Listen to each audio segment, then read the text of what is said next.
What? What happened? What'd you do? Oh, my God. I didn't see that coming. It's Thursday morning. You're hanging out in the break room. Rochester's Classic Rock 96.5 WCMF. How's it going, buddy? Pretty good, buddy. What's going on, female buddy? Doing good, buddy. 70 degrees right now. And from this moment on, today is going to suck so long and so hard. Oh, my God. They should call it your mom. High of 92. Heat index that could be approaching 100 degrees depending on where you are. My freaking God. Man, camp should be fun today. Yeah, no kidding. Woo, thank God we got out of that. All right, right now, whatever you're doing, I encourage you to stop doing that. Yeah. Log on to our live stream, The Break Room WCMF on YouTube and Twitch. Yep. And get it on the Odyssey app and WCMF.com because you got a new outfit. Thank you. You don't even have like the Thank full you. the full Yeah, I was outfit. going to say, I don't know if the camera does it justice. Well, you got no, it doesn't. But there's one more piece that I'm sure you'll be putting back on around 7 o'clock. Okay. That does it for you. We're gonna save it. I just don't understand you as a person. Why? And why? I'm very comfortable. No, because like it looks comfy. But you play it off like you're making a joke, but you're not. Like you think that. Oh, I wear this around the house. I feel like your grandson probably has the same outfit. He may have bought him a junior set. I'm ashamed. Like I can't even say what he looks like because this is so unique. You don't look like anything. No, see, here's the thing. You don't look like anything. Like I've never seen that before. It's because in my lifetime. It's because Kimmy, you don't hang out in certain circles. Yeah, but with those shoes and everything. No, he looks like something. Well, I'll tell you what he looks like. Hey, what? He Don't. No, this is not an insult. This is straight up. Before we straight get into up. actual Ooh, content. we're getting straight up. Yeah. Kimmy, he's trying to look like big money. Like big money. Sophisticated. Yeah. And your face, first of all, wipes out any hint of sophistication. But like anybody that has the money that could actually pull off the outfit you're trying to wear would know immediately that you're a fraud. And people that don't have the money that understand what you're doing with that outfit, like Kimmy and I, don't appreciate what you're trying to do. So that outfit is for nobody. No, it's for me. It is for no, it's not. Because you wear things to try to impress other people. You could try and tell me you don't, but I don't. Who do I see? You claim I don't see anybody and I don't have any friends. I don't know, because you walk around. So who am I impressing? You dress for Pittsford Wegmans every day. Well, I like to look nice. Like you want. What if Danny pulls up? And is that what it is? In all seriousness, I think he's got this outfit. I wouldn't doubt that. And again, if you have an outfit Danny Wegman also has, I question. Pretty cool. Not really. He's pretty cool dude, man. No, he's allowed to wear whatever he wants because he's a billionaire. Yes. You don't own a house. Yeah, so I freed up my cash. You're definitely going to turn some heads in that thing. I don't know if it's in it for a good reason or a bad reason, but people will definitely be looking I already at you got a today. compliment this morning. From who? Who do you think? My boy. Who's that? Upstairs. Who's that? The Moose. Yeah. So the Moose said, "Where'd you get that? I want to get one." What do we always say? If Moose compliments your outfit, you're not wearing the right outfit. All right, I need to talk to parents here so you guys could just sit quietly and think about products you'd like to purchase. So my oldest, my 14-year-old, she is at Stevie Gianta Girls Hockey Camp this week. Okay. Out in Fairport. That's the hockey camp for the hockey player that wants to be their parents' second favorite kid. But like it's a great camp, and she always has a blast. Yeah. And Stevie and his family, they run the whole thing, and they're great. So today's the last day, and to wrap up Stevie Gianta Hockey Camp, they have like a big scrimmage between all the girls, right, per age group, right? Yeah. So in the past, my daughter's gone to this camp for like years and years and years. I would go, like when I would get out of work, I would run out and like watch her go do the camp. But she's older now, and I understand that I'm being an embarrassing dad, so I don't want to do that and embarrass her. So I've just been picking her up. But I wanted to go to the game today at 3 o'clock. So yesterday, I pick up my daughter from camp, and I'm like, what time is the game tomorrow? And she's like, I don't know. And I'm like, well, why you want now? Why you want now? It's not a game at this time. I'm like, well, I wanted to come watch the game. She's like, I want you. But she doesn't want you there, I'm man. 14, man. I don't want. Anytime I saw my parents, either one of them coming, I cringed. Yeah. And that's every kid. No, man. man. And you're kind of dad. lucky, like it's just happening now. Like I feel like that started for me at like 12. Yeah. Okay, well, I get it. Look, like she let you hang around for a while. You got to take what you can get. I love how you make her sound like a bouncer at a bar. Serious, she did, because she like enjoyed you being at her practices and games for a long time. But it's gone. And now she's at the age where she doesn't. Yeah. Come on, Dad. Now you're embarrassing. Okay, so here's the thing. I can respect that. I don't want to cramp my child's style. I understand she needs independence. So, as sad as I was, as much as it was an arrow in my heart, driving home with my kid in the car yesterday, fine. So you're not going today? Well, that's the thing. Are you going to sneak in? No. Because I can loan you this outfit. Yeah, that'll help me sneak. I was ready to accept that the time has passed where my daughter wants me around. Yeah. However, so last night she went to a movie with her friend, and as I'm falling asleep at 9:30, I get a text from my daughter. The game starts at 3. That's the only text. Oh, dropping hints. So that's just it. Now I get That's the official invite. okay. So that's just it. I understand that my daughter. Like teenage logic is weird. Your kids cannot let you know they want you around or want your approval. Yes, of course. Right? But if you don't pick up the subtle hints, they will hold it against you that you weren't there or giving them their approval. So here's what I'm trying to figure out. And the phone number is 252-WCMF, 252-9263. When your kid hits like 13, up until they're out of college, how do you know when your kids actually want you there? Because it seems to me, now that you gave me the time, she wants me to be there today. Well, I mean... Not so easy. I mean, she wants you there, but she also is going to treat you like crap when you get there. Yeah, that's true. So, like, even if you figure that out, you're not going to be happy with the result. Oh, look, my oldest treats me like crap. Period. That's just a daily She wants you thing. there, but she's gonna pretend like she doesn't know you once you get there. Which is fine, I guess. Like I'm slowly moving into my new role as guy who just gets kicked in Guy the in the scrot. background. Well, yeah, like just whatever. You were gonna say, Kimmy. I'm sorry. No, spot on take from Tommy. Didn't see that coming. You didn't want your dad at your games to like watch you when you were a kid? Not like. But your dad's loud. Yeah. Yeah, not like me. But especially like at like the summertime, like practices, stuff like that. Absolutely not. Unless I always gauged it based on if other parents were there. If other parents were there, you were cool to come. Okay. If this was just like a kind of athletes only, coaches, maybe minimal parents, I'm like, no, don't show up. Okay, so you're gonna stand out more. So you were willing to accept your father being there if other parents were there, but it wasn't that you wanted him to be there. I guess I didn't really care either way. Okay. As a teenager, I didn't care if my parents came. But to this day, if my parents rose from the grave and I looked out that door and they were both standing there, I'd cringe. I'd like, God damn it. What the? Well, yeah, but your parents were awful people. Well, they were also, take away the awfulness of it. Yeah. They were just obnoxious and they were loud and they were dumb and they didn't know it. And it was like they both had bullhorns of stupidity that they walked around with all day. So, and they had matching Elk Lodge windbreakers that were monogrammed. So they dressed loud and dumb. They sounded like idiots. Yes. And they didn't realize they weren't intelligent. And thank God that crap didn't stick, bro. What do they say, Kimmy? I broke the chains. Apple tree, etc. I broke the chains. No, I mean, look, being... Like if your parents were standing there right now. Well... Yeah, same thing. Damn it. Well, no, but here's the thing. I'm a grown-ass man. Now, I will say this. When I was a kid, I did love my parents being at my sporting events. Okay. I would have never said it out loud. Oh. I wouldn't have asked them to be. But because there was times where, my dad couldn't make things because he had golf for cases with his buddies. And it was like, so maybe that's the difference, though.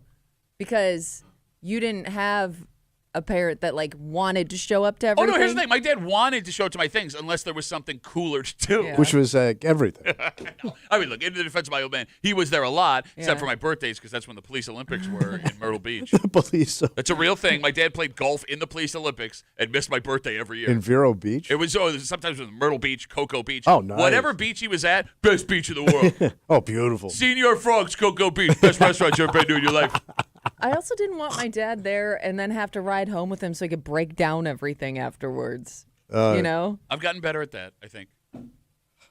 I just let her talk. I'm gonna say, based on her reaction, no. No, look, I'm allowed. Because you like to mock and joke, too. Yeah, and that's same with my dad. He'd give me nicknames. Like what? Like Civ. If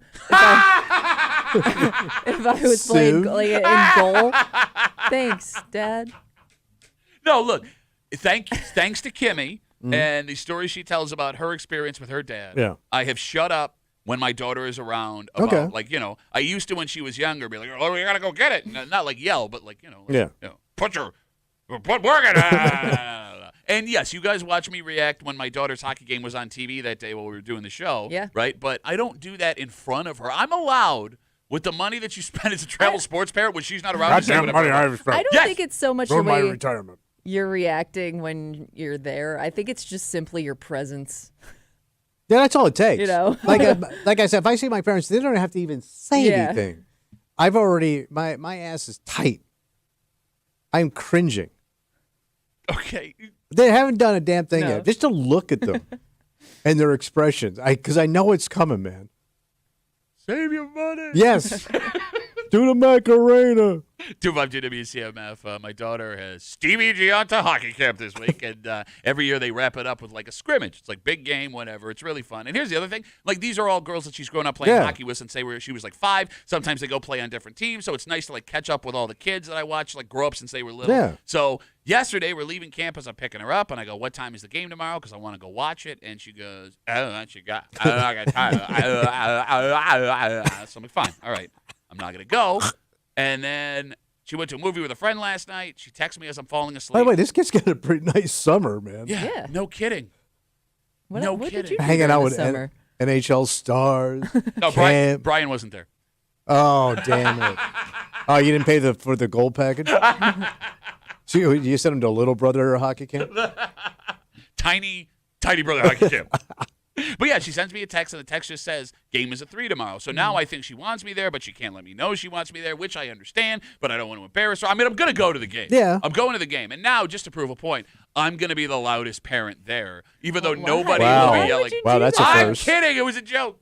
Was it? Sky! Back check! Kid doesn't want a back check.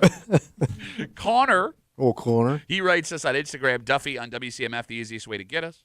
My parents were rarely ever able to come to any of my games. It sucked no matter what age I was at. Go to the game, Duff. Connor says I got to go. Okay. Corner. He looked up to those stands, didn't see his mom and dad. That does suck for kids, man. You never played sports. You don't get it. And Kimmy was terrible at sports. She doesn't get it. Yeah, it's true. I didn't have much to be proud of. No, you know what's funny, too? Is like, my daughter's got 3 years of, like, high school age hockey left, right? And she's been doing this since she was like 5 years old. She loves it. I love watching her grow. Yeah. Like, it's a really fun thing, right? So I am very well aware that my ability to enjoy this and bond with her over this is coming to an end soon. Yeah. And we haven't had any hockey games in like months, 2. Oh. So like the fact that she's like going to play in like kind of a game today, I'm like, oh, this is exciting. I looked at the schedule. They play my daughter's hockey team, on the ice. Play their first game on August 24th. Wait, the Really? actual season starts? I don't know if it's a season or a scrimmage, but there's a team from the North Country, Messina, coming down to Rochester on August 24th to play hockey. Oh, my God. I Right? feel so bad for kids. I mean, I know There's still I'm like a sure month like of kids summer love it, left. and I'm sure like it's just the norm now. But like, gosh, like it just sucks that they don't get a break from any of it. No, I mean, like, And that's just one sport. she can't play any other sports. Like so this season will start August 24th, and it'll go September, October, November, December, January, February, March. 7 months. I'm surprised these kids don't burn out. I mean, some do. I mean, you lose girls along the way. They quit. Not I understand. well, that's as it came out of my mouth. Well, we left one in Pittsburgh. No, I mean, like the last couple of years, there have been girls that my daughter has played with. Girls, they're like the sweetest kids. Yeah. And they just get to a point where it's like it's. But too I get much. it, man. If you're doing it this is so intense. Yeah. But like the ones that like my daughter loves it. Yeah. Her other friends that keep playing love it, and like for example, this sucks too. Sorry, people running these camps. Mm-hmm. My daughter has had 3 hockey camps 3 weeks straight. Wait, this summer. So the last 3 weeks. 3 different camps. Yes, she had girls' first look camp 2 weeks ago. She had RIT women's hockey camp last week, and then this week is little brother Gianta camp. Yeah. Right. So How did they not overlap? I don't. Do they do that on purpose? Well, yeah, they all know each other. I'm sure, Yeah. Yeah. Stevie and the head coach at RIT women's hockey would not be cool with each other. I'm doing my camp. But she has gone to play hockey for 12 of the last 17 days. God damn. That's summer stuff. It's summer, and this isn't even like intense stuff. Yeah. And now she's got to go all the way out to Fairport for practice this year, like during the wintertime, and I live in West Henrietta, so that's like with rush hour, 40 to 45 minutes each way. Just hate everything. Yeah. All right, we'll wrap it up with this. All right, enjoy your summer. Shut up. Paul writes us on Instagram, Duffy at WCMF. Just go and be low-key. My worst childhood memory is when I used to play goalie in high school hockey, and he shouted, "Come on, Swiss, tighten up," when I let a goals through at a bad practice. Yeah, so I guess Swiss cheese is the go-to dad insult for goalies. We got a Dynamite. Be there for your kids. Yes. Kind of break them for you this morning here on CMF. It's Thursday. You know what that means. Oh, I think we're going to bitch it up, but hey, good luck. Bitch Voice Theater coming at you just after 7 o'clock. And speaking of your parents in sports, your Buffalo Bills back at St. John Fisher University. Mm-hmm. And along with the Bills, Hard Knocks is there. Josh Allen was wearing a microphone during practice yesterday. And after practice was over, they asked him how he felt about wearing the mic in Hard Knocks. And he said he wasn't a fan of having the mic on him during practice because he didn't want his mother to hear certain things. Oh. Yeah, there's a lot of cussing on that show. But here's the thing, man. Yeah. Like, that's a grown-ass man. Yeah. 29 years old, $500 million net worth, movie star wife, MVP. And he's worried about his mom hearing him curse. Which makes him, like my wife loves hearing this stuff. Understood. Understood. But for the rest of us, you curse in front of your parents if they're alive and not skanks like your mom? Did I curse in front of my parents? Put a pin. We'll get back to it. Just after 7 o'clock here in the break room on CMF, plus a whole bunch more. But first, Tommy, I mean, they're the biggest retailer in America. Oh. Every town has at least one of these things. And there are some people that resent the fact that they kind of make you feel like a criminal when you're trying to walk out with the stuff that you bought. Oh. Well, it turns out that what they are doing is merely a suggestion. Oh. And we'll get into it next here in the break room on CMF.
the number one rule of owning a business. What's that? Make your customers feel comfortable. Oh, yeah. Make them want to come into your place, Sure. right? Treat them like family. And that is not a policy, at least with this policy, that makes, let me try this again. Customers resent this policy at this store. Oh. So much so, it's caused some major issues. But it turns out, at least according to a story we have in front of us today, if you are someone who does not want to do this on the way out the door, Yeah. you don't have to. Okay. You're hanging out in the break room. Rochester's Classic Rock 96.5. WCMF, just after 6:45 this morning. The Great New York State Fair is right around the corner. Yeah. And if you've never been, I mean, we make fun of everything, and we make fun of the fair before, too. It's really a great event. It's huge, yeah. Well, it is. It's vast. So you're being a dick. They got a lot of butter. And they have all the classic stuff from a carnival. Like, you can go play games and win prizes, Yeah. And that's where this story takes a turn. Because you play those games at a carnival as a grown man for a reason. And I know I don't need this. Yeah. But this new policy it's going to make things more complicated. Oh. We'll get into it just after 6:45 here in the break room on CMF. So if you shop at Walmart, you know on your way out, most of the time, there was someone at the door to check your receipt on the way out. So Walmart does that? Yes, Walmart has been doing this for, like 15, 20 years. And BJ's does it. I think, So yeah. Costco does it also. Okay. So Costco and BJ's, yes, it's been a thing forever and ever and ever and ever. But with these stores, Walmart specifically, when they do this, we assume they're trying to fight shoplifting. Well, yeah, because they grab your Right. receipt and they Yep. look at your cart. Exactly. There are a lot of people, Tommy, who don't like this policy. Well, it is kind of weird, man. I just paid for this. Like, you could have just stood at the register and seen me buy it. But you're waiting. Let me see that receipt. Let me see what you got. So you resent it too. Well, yeah, because it's like you're in like I don't know, you're leaving like a communist country. Yeah, it's like, show me your papers, Yes. right? So a woman that was just hired by Walmart went viral yesterday. What did she say? She snapped a photo of a PowerPoint presentation they had her watch to start her job. And on the slide for door greeters, it says, and I quote, Yeah. never force a customer to show their receipt. Don't wrestle them down. Okay. So I could just blow past them. That's kind of what it seems like. Now, by the way, we're not encouraging anyone to No, do that in no. case this woman is mistaken by Okay. what she saw, right? All right. But it does, based on that policy, kind of seem like this might be an optional thing. Okay. Kimmy, are you cool with showing your receipt at places that ask for it on the way out the door? Yeah, in fact, like I want to because I want to prove that I didn't take anything. Like you're like waiting there. You're like, yeah, check it. It's right. Yeah, You're I bought this stuff. You're proud you're not a thief? Not proud, but it's almost like I'll show you I'm not guilty. But that's a bad way to think. Here I come. I'm a good person. No, but it's funny. Like every time Well, you're waiting there feeling like you did something wrong, but you're proving to this person that I didn't do anything wrong. So, ha! Okay, but why would you shop at a place that makes you feel like you've done something don't know. wrong when you've done I don't nothing know. wrong? I don't know. That's a good point. I really enjoy Costco. Okay, because Tommy, I'm with you. Like I resent that policy. Yeah. Right? Like, and here's the thing: it's not even like the policy would be hard to beat, because like I can hide stuff even in my cart, not even on my person, that you can't see, because they just glance at the cart, glance at the Yeah. receipt, and send you on your way. Now, usually that guy is my age or older. Exactly. Like, let's say that I was going to shoplift something. And a guy goes, "Hey, what's that?" If I just start running, there's nothing you're going to be able to No. do to stop me. Like, the policy doesn't make any sense. It makes me feel like a bad person. Yeah. It makes me assume you suspect I'm a criminal, and it's not going to stop me from doing anything bad anyway. And by the way, if it's busy, it really holds you up 100%. Yeah. because you you're could be just waiting in there for a line. second. Yeah. Now I have another line to exit. And with most of these places, they're always busy. Your papers. Your papers. My biggest problem What's with that? this, and the phone number is 252-WCMF, 252-9263. Places like Walmart really kicked this policy into high gear when they rolled out self-checkout. Oh, yeah. But I thought they dropped it. So they are starting to pull back on self-checkout All right. in certain stores. They're experimenting with it. But, like, here's the thing. If you don't want to pay people to check me out, Yeah. fine. But don't treat me like a criminal because you want to cut the jobs of 4 people. Yeah, that's true. Is that fair enough? That's a good statement, Well, Pat. but You could run on that. That's what it comes down to. Like, you're You paying, squeeze it out to working man. but you're paying one person to do the job that 4 people once did. Yeah. Like, if you don't want me to shoplift, have somebody touch every item that Yeah, I'm scan paying it, for, yeah. right? I mean, it is the thing. You're paying a minimum wage anyway. You're Yeah. not giving them the 40 hours a week at the thing. It doesn't cost you that much money. You dicks. I'm just saying, man. Why do they exclusively hire old people for that job? The checker. Yeah, door greeter. Yeah, it's always an old codger. Maybe those are a lot of type sitting people that involved. apply for it. Yeah. It's also a lot of sitting. I always see them standing. Yeah, Well, they always stand, standing. but there's some sitters now too. So I there's have some noticed the sitters. like they're just in a higher They get chair a stool. Okay. with wheels, and they can kind of like what you're in now. Yeah. And they just kind of like scooch over and look at your stuff. Okay, do you think the majority of the door greeters and receipt checkers at Walmart, those old folks, are they there because they want like something to do, or are they there because they don't have Need money it. for food? I'm thinking back in the day, it was something to do. Now I think they need to get. Yeah. Okay. Like I'm seeing so many people my age doing what high school kids used to do. Yeah, now that you bring it up. Shagging carts. Yep. Graveyard shift at drive-throughs. No, you're right. I went through 2 drive-throughs when we were on break. Yeah, it's a bunch of me's. Yeah, they were all old. What do you want? 252 WCMF 252-9263. A picture that went viral yesterday. A woman who was hired by Walmart snapped a shot of the PowerPoint presentation that they gave her to train her how to do her job. Yeah. And on the card about the She's fired. Yeah, probably. Receipt checkers, but again, you lost a $15 an hour job Yeah. that doesn't give you 40 hours a week. On the card for receipt checkers, it said, never force a customer to show their receipt. Yeah, because you can't legally probably stop somebody. Well, so Caleb brings that So up. it's like a hostage situation. You can always get us on Instagram, Duffy on WCMF, the easiest way. Caleb writes, legally, they can't touch you or force you to show them anything. They do it to be intimidating and make people think they can. Ooh.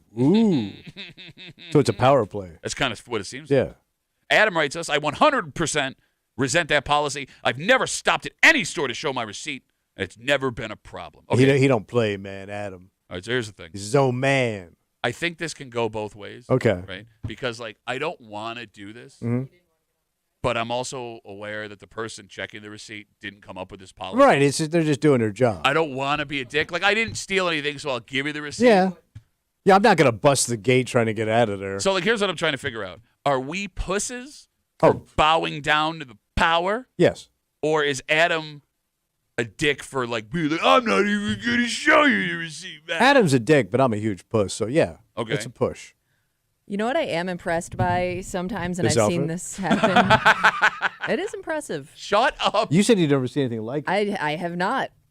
I have Again, not. when And Kimmy, she's been to California Kimmy- and Palm Springs and Las Vegas. That is a very Palm Springs outfit. Oh, yeah. when Kimmy compliments your outfit, because again, she hates you, you never wear that outfit again. The boldest people, the boldest customers I've seen, try to skirt this policy, little old ladies. I've seen them work their way through because they feel like they only have a few items, so you don't need to check my stuff. So they'll cut the line and nobody says anything. It to is them. great getting old, man. Can we talk? Nobody even looks. I remember one day, my husband and I were sitting there. This woman's she's cutting everybody. She's kind of weaving through the line, and then she just walks out. And I'm like, I know people saw her do this, and nobody's gonna say crap. Can we talk about that real Yeah, quick? yeah, yeah. Because now that you brought it up, it's on my mind. I go to my salad place every day. Yeah. And it's one of those places where you go down the line. It's I'd like that and that and that. Yeah. And they put it all in your bowl, right? All right. So this old lady gets in ahead of me, which really pissed me off because I'm usually the first one in. It's my thing. Yeah. All right. So she gets ahead of me, and she's got the giant sunglasses over her actual Oh, glasses. coffee talk. You got it. So she gets her thing, and she takes forever. Hey, what's that? What's that? What's that? So she finally gets to the front. And I'm ordering mine, and all of a sudden, this woman's back standing next to me again. She's 3 feet tall. Wait, And she came back? She comes back down the line. Okay. And the manager of this salad place, bless his heart, Yeah. he goes, turns out she doesn't like kale. He's telling her the other people. So I'm going to need you to remake this for her. But, she watched them make it. Yeah. And didn't say a And didn't word. say anything. And then, she's just standing there, and the kid looks at me, and I know him because I'm there every day. Yeah. I'm like, don't worry about it. She, stopped my thing from being made Yes. Yeah. so they could remake the thing That she watched. wanted, Yeah. that she watched get made. And then so now she feels like she has to talk to me. Mm-hmm. And she goes, you come here every day? And I go, yeah. And she goes, why? I don't know, because normally you're not here. I don't want to do this at all. But, there was no shame. Not only Yeah. am I want this remade again, even though Yeah. I ordered it, and I'm just going to inconvenience you because And everybody here. F you, Yeah. man. God, it made me so mad. Yeah, but it says that's the great thing about the Great Panthers. We could do whatever we want. And you do kind of look like the woman I was standing next to the other Or day. she had this outfit? Probably. And that hairline. Oh, All right. poor thing. Now we got conspiracy theories coming in mad. Oh, okay. Well, because we talked about how it's usually elderly folks checking the receipts. Yeah. When you walk out of places like Walmart. Troy writes us on Instagram, Duffy on WCMF, the easiest way. It's a psychological thing. Oh. People feel less inclined to steal from the elderly or treat them like crap. Okay. Man. It kind of makes sense, though.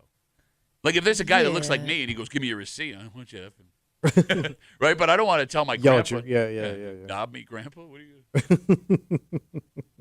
All right, so I guess, look, again. Just don't play the game. Yeah, just look at you. Just bend over for corporate America. All right, let's take a break.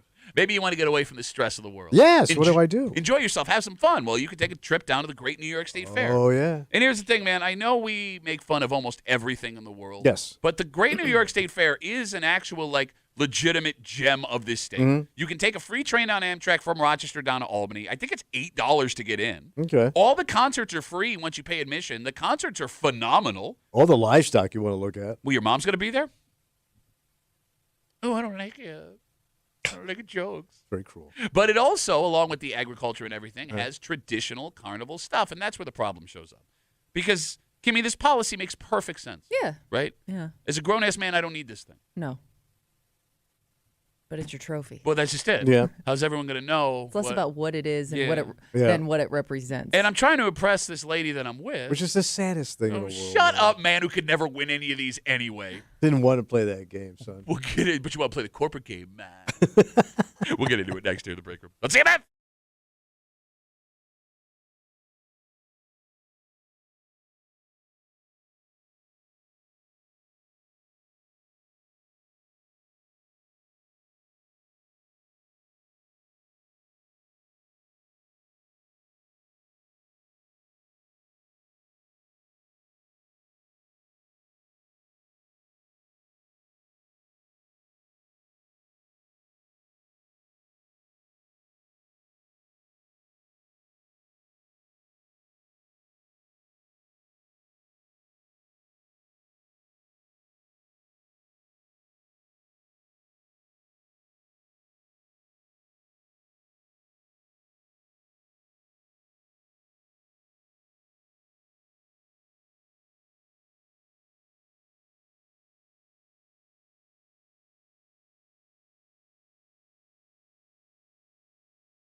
This makes perfect sense. Okay. I mean, unless you have a kid with you, there is no need to take this home. Mm.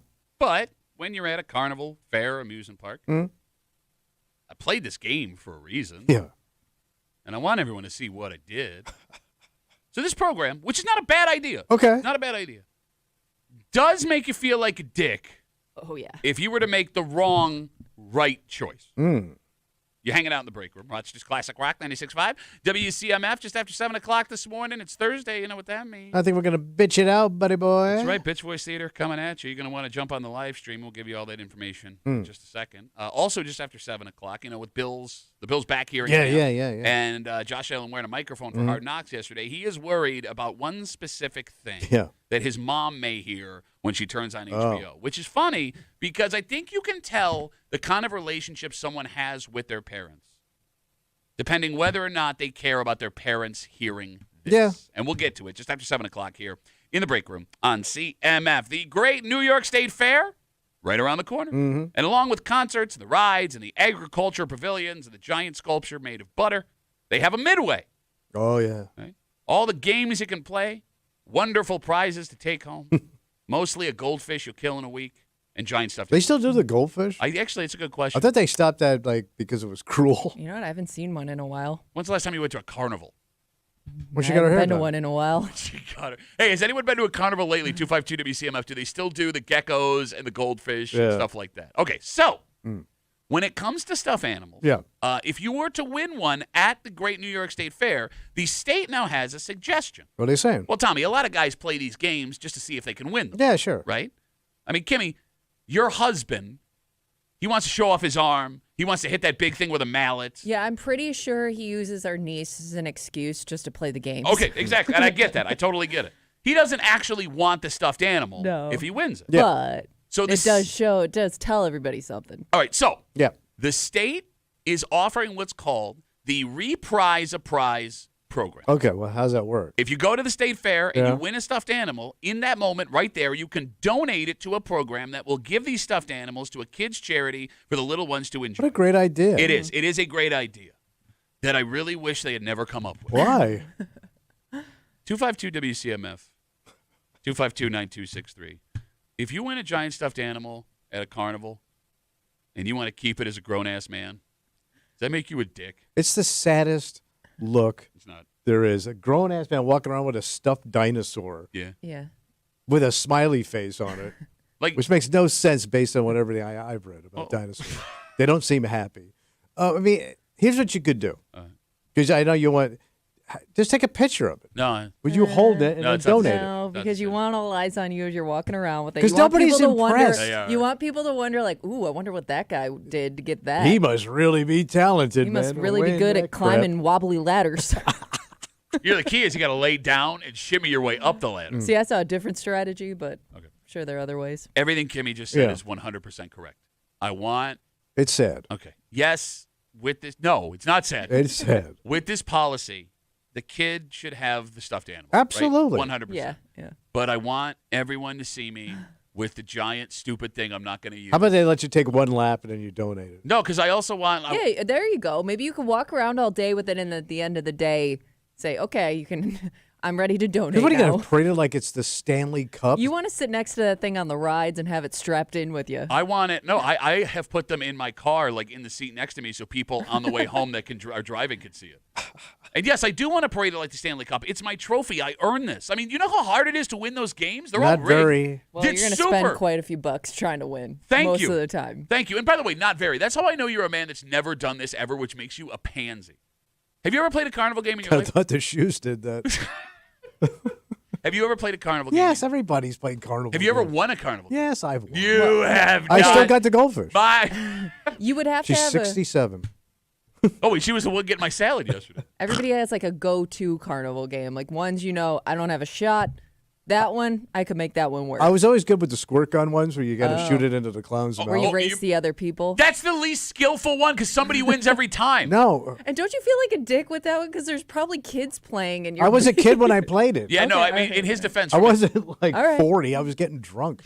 as a kid, No, I want the prize. And the fact that this is offered makes me feel like a dick for wanting the prize, which isn't fair because I played to win the prize. Right. I played to show what a superior human being I am to everyone else that did not win the prize. And you bring up the game you're good at. I am fantastic at knocking those 3 milk bottles off the stand with a soft little ball. I have figured it out. Well, you're good with softballs. Not even Saturday night. Boo. Don't do the hand thing.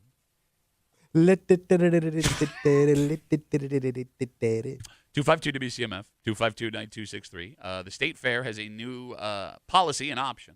If you are playing the games at the State Fair and you win a stuffed animal prize, instead of taking it home as a grown man because you don't need it, you can donate it right there to a charity that will then give it to a kid who would much rather have that. But I want it. Kimmy, let me ask you a question. Yeah. 252 WCMF. Are women impressed when their boyfriends and husbands are women impressed when their boyfriends and husbands win carnival games? I wouldn't say I'm impressed, but What? but I'm more embarrassed if you don't.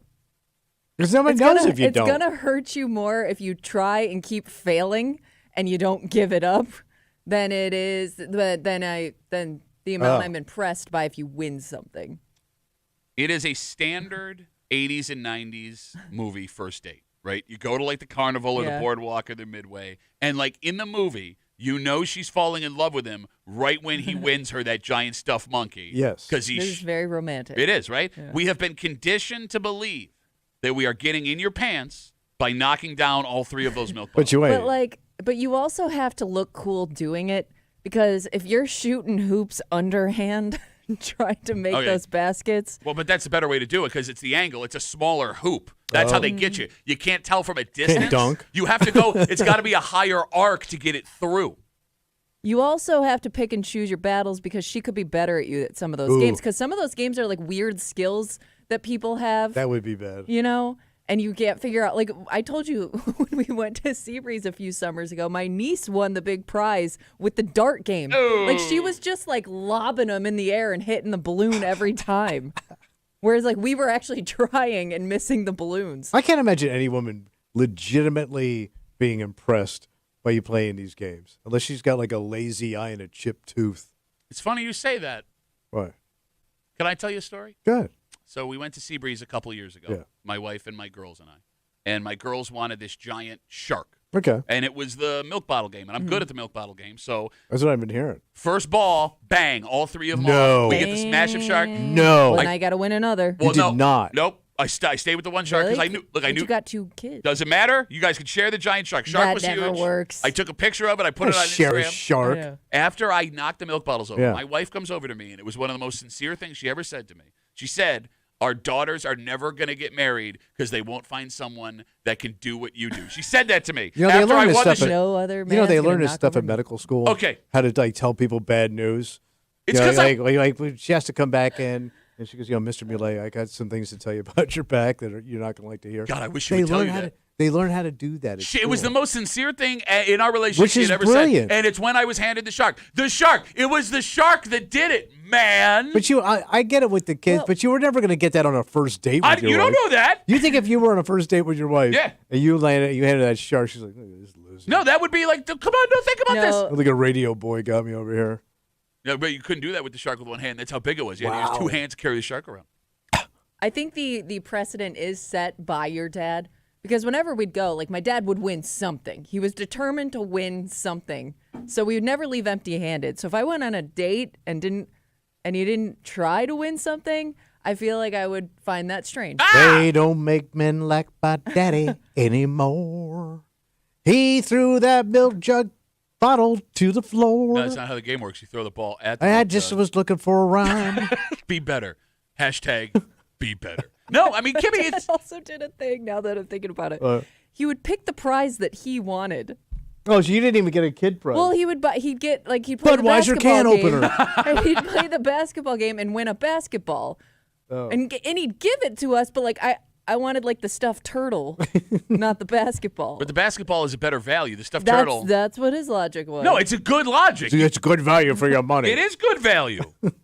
252 WCMF. Again, we're talking about this new policy at the state fair. If you play one of the games Yep. and you win a prize and you don't want the stuffed animal, you can, in that moment, donate it to a charity that'll give the stuffed animal to a kid. And it's a great policy. Awesome. Great idea. But I want it. And I know I don't need it, but I want to carry it around and I want people to be impressed. Okay, you think I'm a dick? Yes, I do. Joey writes us Still think you're a dick. on Instagram, Duffy at WCMF, the easiest way to get us.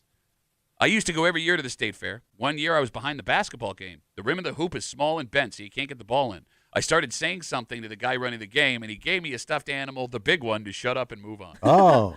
Just go up there and run your mouth. So, well, no, but like, No. don't do that. If I'm a dick for winning the animal and wanting to keep it, just go, hey, what are you doing? Rigged. What are you doing in this carnival game that everyone knows is not a thing you can win well? Yeah, you can't be proud of a prize you got out of pity. Yeah. Boo, Joey. All right, I'm going to go a step further. No, sir. When it comes to carnival games, Yeah. the more busted the carnival, the better the prizes are going to be at the Oh. games. Like the state fair does a great job, right? There's like modern and cool, pointless stuff. But those really small town carnivals and like village carnivals with the sketchiest of carnies running the games and the rides, right? They've still got like Guns N' Roses posters from '89. Yeah. I could get a Spuds MacKenzie glass mirror. Nice. Right? I don't want to walk away from this game unless I'm wearing my brand new Insane Clown Posse fitted hat. Like, that's some badass stuff. All right. Like, sure, this giant purple frog is cool. So you're saying busted carnival's better? Yes, I want my Motley Crue t-shirt. You want like a wall of prizes. You want a range of selection. Yes, I want prizes that I remember from when I was a kid, and I had to go do an event, and I won't say the name of the carnival a couple years ago, and somehow this carnival, it was a small town, still had the prizes from when I was like 7 years kidding. old. It was Yeah. awesome. Still toxic. Yeah, it's actually probably. Oh, you know that. Yeah. All right, so we all know these games are possible to win, as Joey brought up, as Yeah. he strong-armed a man into getting a stuffed animal. Why do we keep lining up to do it? Well, what else are you going to do when you're there? I mean, you're kind of there. I Well, mean, you're walking around. You don't have that to be pretty boring. Because it's a challenge. for an adult. Well, but like, there are people, and I know you think I'm sad, but there No, are no. there are people dedicated, Tommy, to going home a champion. So much so that there are literally thousands of YouTube videos right now you can go on and watch that will teach you the science of these carnival games, so you can up your odds of winning a prize. That's it. Yeah. And these people watch them. I'm going to training camp for carny prizes. That's exactly what that They're is. going to show you the skill set you need. Yeah, and I've watched a couple of them. That's how I learned about the basketball thing. All right. So look, go, enjoy yourself. win your prizes, and don't feel bad for wanting to keep the prize. You Yeah. earn that That kid prize. don't need that prize. Maybe if the kid can learn to throw a ball at some milk balls, he can get himself. All right, let's take a break. It's Thursday. You know what that means. Oh, it's a bitchy bitch time. I would like to encourage you to log on to the live stream, the Break Room WCMF on YouTube and Twitch, the Odyssey app, and WCMF.com. And if you're logged on right now, Tommy's outfit today isn't even complete. No, it's not. Like, you come in here like you're jokey joke boy. Like you Jokey joke boy. Like you're trying to play it off. Like, I'm just being funny. But you think this looks good. And again, this is for nobody. I mean, Kimmy was blown away. I was speechless. How, again, And, she watches all them fashion shows on Bravo. how have you I'd not... fit right in. He's not wrong. I feel like Andy Cohen should be interviewing me right now. Nobody but Kimmy knows who that is. He's very popular. Bitch Voice Theater coming at you in just a second. And something that Josh is worried about Yeah. with Hard Knocks. Makes him a good person. Makes him a good boy. Well, he's not a Why golden did that retriever. sound- Well, that's how my wife would see him. He's a good boy. He's a respectful son. You're right.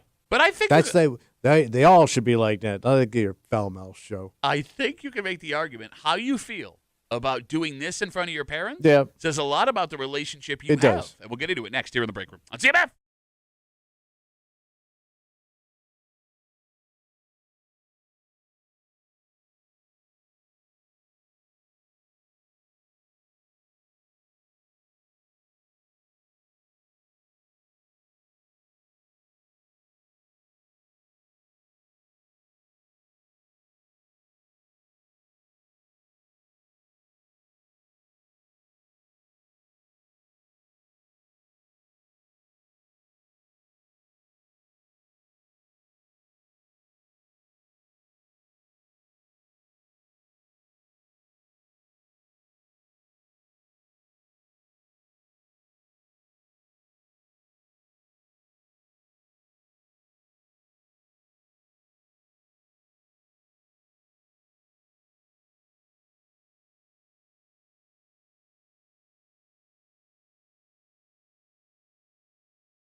They say you'll always be your parents' little one. Oh, yeah. Right? No matter how old you get, you're still their baby boy or their baby girl. Yeah. And with that comes things you'd never think of doing or saying in front of your mom or dad. That is, if you care. Because after the first day of Bills camp yesterday, something new has the most popular man in Western New York nervous about what his mom might hear him say. You're hanging out in the break room, Rochester's Classic Rock 96.5, WCMF. We'll get to that in just a second. Yeah. But it's Thursday. Yeah. Okay, we are missing something. Oh, hold on. Take your time. Then it gives people time to log on to the Odyssey app, WCMF.com, YouTube or Twitch, the Break Room WCMF on YouTube or Twitch. Tommy's got himself a new outfit today. He even turned his back to the camera to put it on like he's Michael Jackson in Moonwalker. You douchebag. It's hard to sit with. Is this your angle? Well, it's hard with the hat. Okay. So stop wearing the hat. Every time you put the hat on, Kind of makes the outfit. Oh, I can't see. It hurts It's more my to hat. create an entrance and exit path. Yes. It's more for the in and out of the day. Yeah. All right, Kimmy, could you please break down to the audience not watching on the live stream what Tommy is wearing today? Okay, so it's kind of like a leisure summer outfit. Mm-hmm. It's a matching set. It's baby blue. It kind of looks like something you dress your kid in for Easter pictures. No, he looks like a little boy being baptized. Yes. And he's got I don't know, I don't want to say the wrong thing. What are those shoes called? Loafers? Yeah, they're lovers. Okay, just double checking. They're like a tan color. And then Yeah. you got a hat on. And they're your, gold buckle. Yeah. your fedora. Fedora. But the band around the fedora, the ribbon, matches the baby blue Could you look down, please? outfit. Yeah, thank you. There you go. Okay. We're not the only ones breaking down his outfit. So what are they saying? Leanne writes us on Instagram, Duffy on WCMF, the easiest way to get us. Without the hat, it looks like those postpartum jammy sets. With the hat, he looks like a guy who just retired, bought a boat, and immediately sunk it. I know you can't see this on the live stream, Yeah, what's that? but the matching pattern Yeah, they on- are. It's a match. on both. Yeah. They look Well, like you wanted to match. you look like you wore a shirt and shorts made out of the blankets that they give you in the U-Haul truck. Oh, meaning the padded blankets? Yeah. Yeah. So it is Thursday. Yeah. If you want to hurt someone in this room, you can't call them short or stupid or say they look like the first guy in every cocaine movie that gets shot in the head. You got to really hurt him. Something along the lines Oh, of. I'm Pat Duffy. I'm going to go to my daughter's hockey game tonight and be the loudest daddy in the goddamn hockey barn because I'm just a loud hockey dad running his mouth, little bitch, embarrassing my kids. You're damn right. If you're not going to skate, Bitch. you're going to hear about it. We take all your bitch voices, baby blue or not. We run it back for you. We call it Bitch Voice Theater. Happens now on CMF. And now, Bitch Voice Theater, featuring Thomas Muley, accompanied by Patrick Duffy. Oh, I'm Pat Duffy. Look at me. I bought my second new car in my lifetime. Nobody else in the Duffy family ever did it, so I'm going to stand here and take my little picture because I'm just a little Honda car bitch. You know, I that because it turns out, oh, my name is Mark, and I'm scared of bigger, scarier men that are hitting up my girlfriend, and I play it off like I'm a tough guy, but now I'm a skinny-ass, weak-ass little bitch, so I got, like, tough guy voice, but I won't do anything about it because I'm a scared-ass, bitch-ass bitch. And my son is now an executive chef, so he has the experience. Because I'm sure if a woman you even had a crush on, My name is Duffy. My wife likes garbage man, and I'm getting all upset about it. I'm going to find a new garbage company. That's actually exactly what's happening. it's just describing the story. Oh, I'm Pat Duffy. I'm going to wear my little shorts again today because I want to look prance around like a little sissy boy or a little L.A. Laker girl because I want to be a little short sissy boy. They started selling shorts. I've spent a lot of time in New England in my life, and Ooh, it's always I'm a been New sort of the Englander. look there. I'm a chowder So, eater every goddamn day. Oh no! I need a step stool next to my chair to climb into my actual chair because I'm a short-ass, sensitive I ass love this stool. bitch-ass bitch. And that was Bitch Voice Theater on WCMF. So yesterday, your Buffalo Bills, Yeah, buddy. kicked off their first training camp practice at St. John Fisher University, and with them were the Hard Knocks camera crew. Yeah. So we found out yesterday, Hard Knocks for the Buffalo Bills will debut on HBO or Max or whatever the hell it's called now on August 5th. And yesterday, after practice, Josh Allen, who was mic'd up for Hard Knocks that day, Yeah. was asked how the experience was going. He said a bunch of stuff. But Yeah. the most interesting, he said he didn't like having a mic on while he was out there because he had to watch what he said. The cussing. and I'm paraphrasing, but he essentially told everybody he didn't want his mom to watch the show and hear him cussing. 29-year-old man, Yeah. worth $500 million, married to a movie star, worried his mom will hear him say the F word. The phone number is 252-WCMF, 252-9263. How many people are comfortable cursing in front of their parents? Is that a no-go for most folks? Because I feel like this might be the wrong room to ask that question. For sure. So we're definitely going to need people from the outside of this room to have this discussion. Because I'm assuming Yeah, foul. I was the fountain of filth in front of my parents. the fountain of filth. Yes. How would we not put that on a t-shirt? So, like, would your parents get upset when you cursed in front of them? No. Were they cursing with you while you were Sure. cursing? Everybody joined in. Okay. It was a cussathon. So there was never a point where... I mean, when I was a little kid, I probably got lit up for it. But once I became, like, of age, I tell you, once I got a George Carlin album and I could play it in the house, game was on. Okay. Kimmy, Yeah. do you feel comfortable cursing in front of your parents? Yeah, my parents were pretty open about cursing. So the only thing, like, they had a harder time if, like, we said shut up to each other. What is with the Like, it previous was- generation and shut I up? don't know. Like, Right. we could drop an F-bomb. We could drop any other word pretty much. But if somebody said shut up, that's where they drew the line. Hey! I mean, I even think, like, I would be comfortable cursing in front of my grandparents. Like, they curse. Oh, really? Ooh, Yeah. cussing granny. Yeah. Pretty cool. Sounds Like, like, they a would not product my say- dad would have bought on QVC. You Like, press they- the button, you start saying the F word. Every once in a while, she says the C word. They would laugh. Like, I don't think that they would say that was inappropriate. All right, 252-WCMF. Are there grown people who still refuse, like Josh Allen, to let their parents hear them use the curse words they normally would? And I would argue that whether or not you feel comfortable cursing in front of your parents says a lot about the relationship you have with your parents. Yeah. What I can't figure out is if you don't curse in front of your parents, does that mean you have a better or a worse relationship with your mom and dad? Well, you don't really have an honest one Oh. because you're holding back. Sure. That's the way I look at it. I Every- mean, unless you're super religious or something, but Everyone holds things back from their parents. I don't think you did either. Man. Well, I don't talk about sex with my parents. My father and I, my father more than me, he would tell me how especially when he's older, like how he was doing down It's there. your mother, man. Yeah, she had a rough go, bro. Like Well, you Kimmy. know. Oh, Yeah. I do. I mean, there are things that everybody won't talk about with their parents. My parents right? openly talked. My father openly talked about sex. Okay, all right. As- Like, But as was they that, like, aged. I was gonna say, was that like way later though? Yeah, when yeah, you didn't yeah. even care anymore? Not there's a good time. Like but yes. if we're watching something like a show and there's an awkward sex scene that comes on, I still get uncomfortable. I As do a- not want to be in the room Okay. for anything like that. and look, I understand that. I Yeah. think I would feel the same way if I was sitting with my mother. Yeah. So my father would comment, like if he said, "Man, he's all over that broad." He would even tell me about sex scenes he saw on shows the night before. Man. Breaking down sex scenes? Yes. Yeah, no, I'm out. No Want wonder no you. part of that. I told you he used to read those dirty westerns called Long Arm. And he go, "Hey, he's quite the cranksman."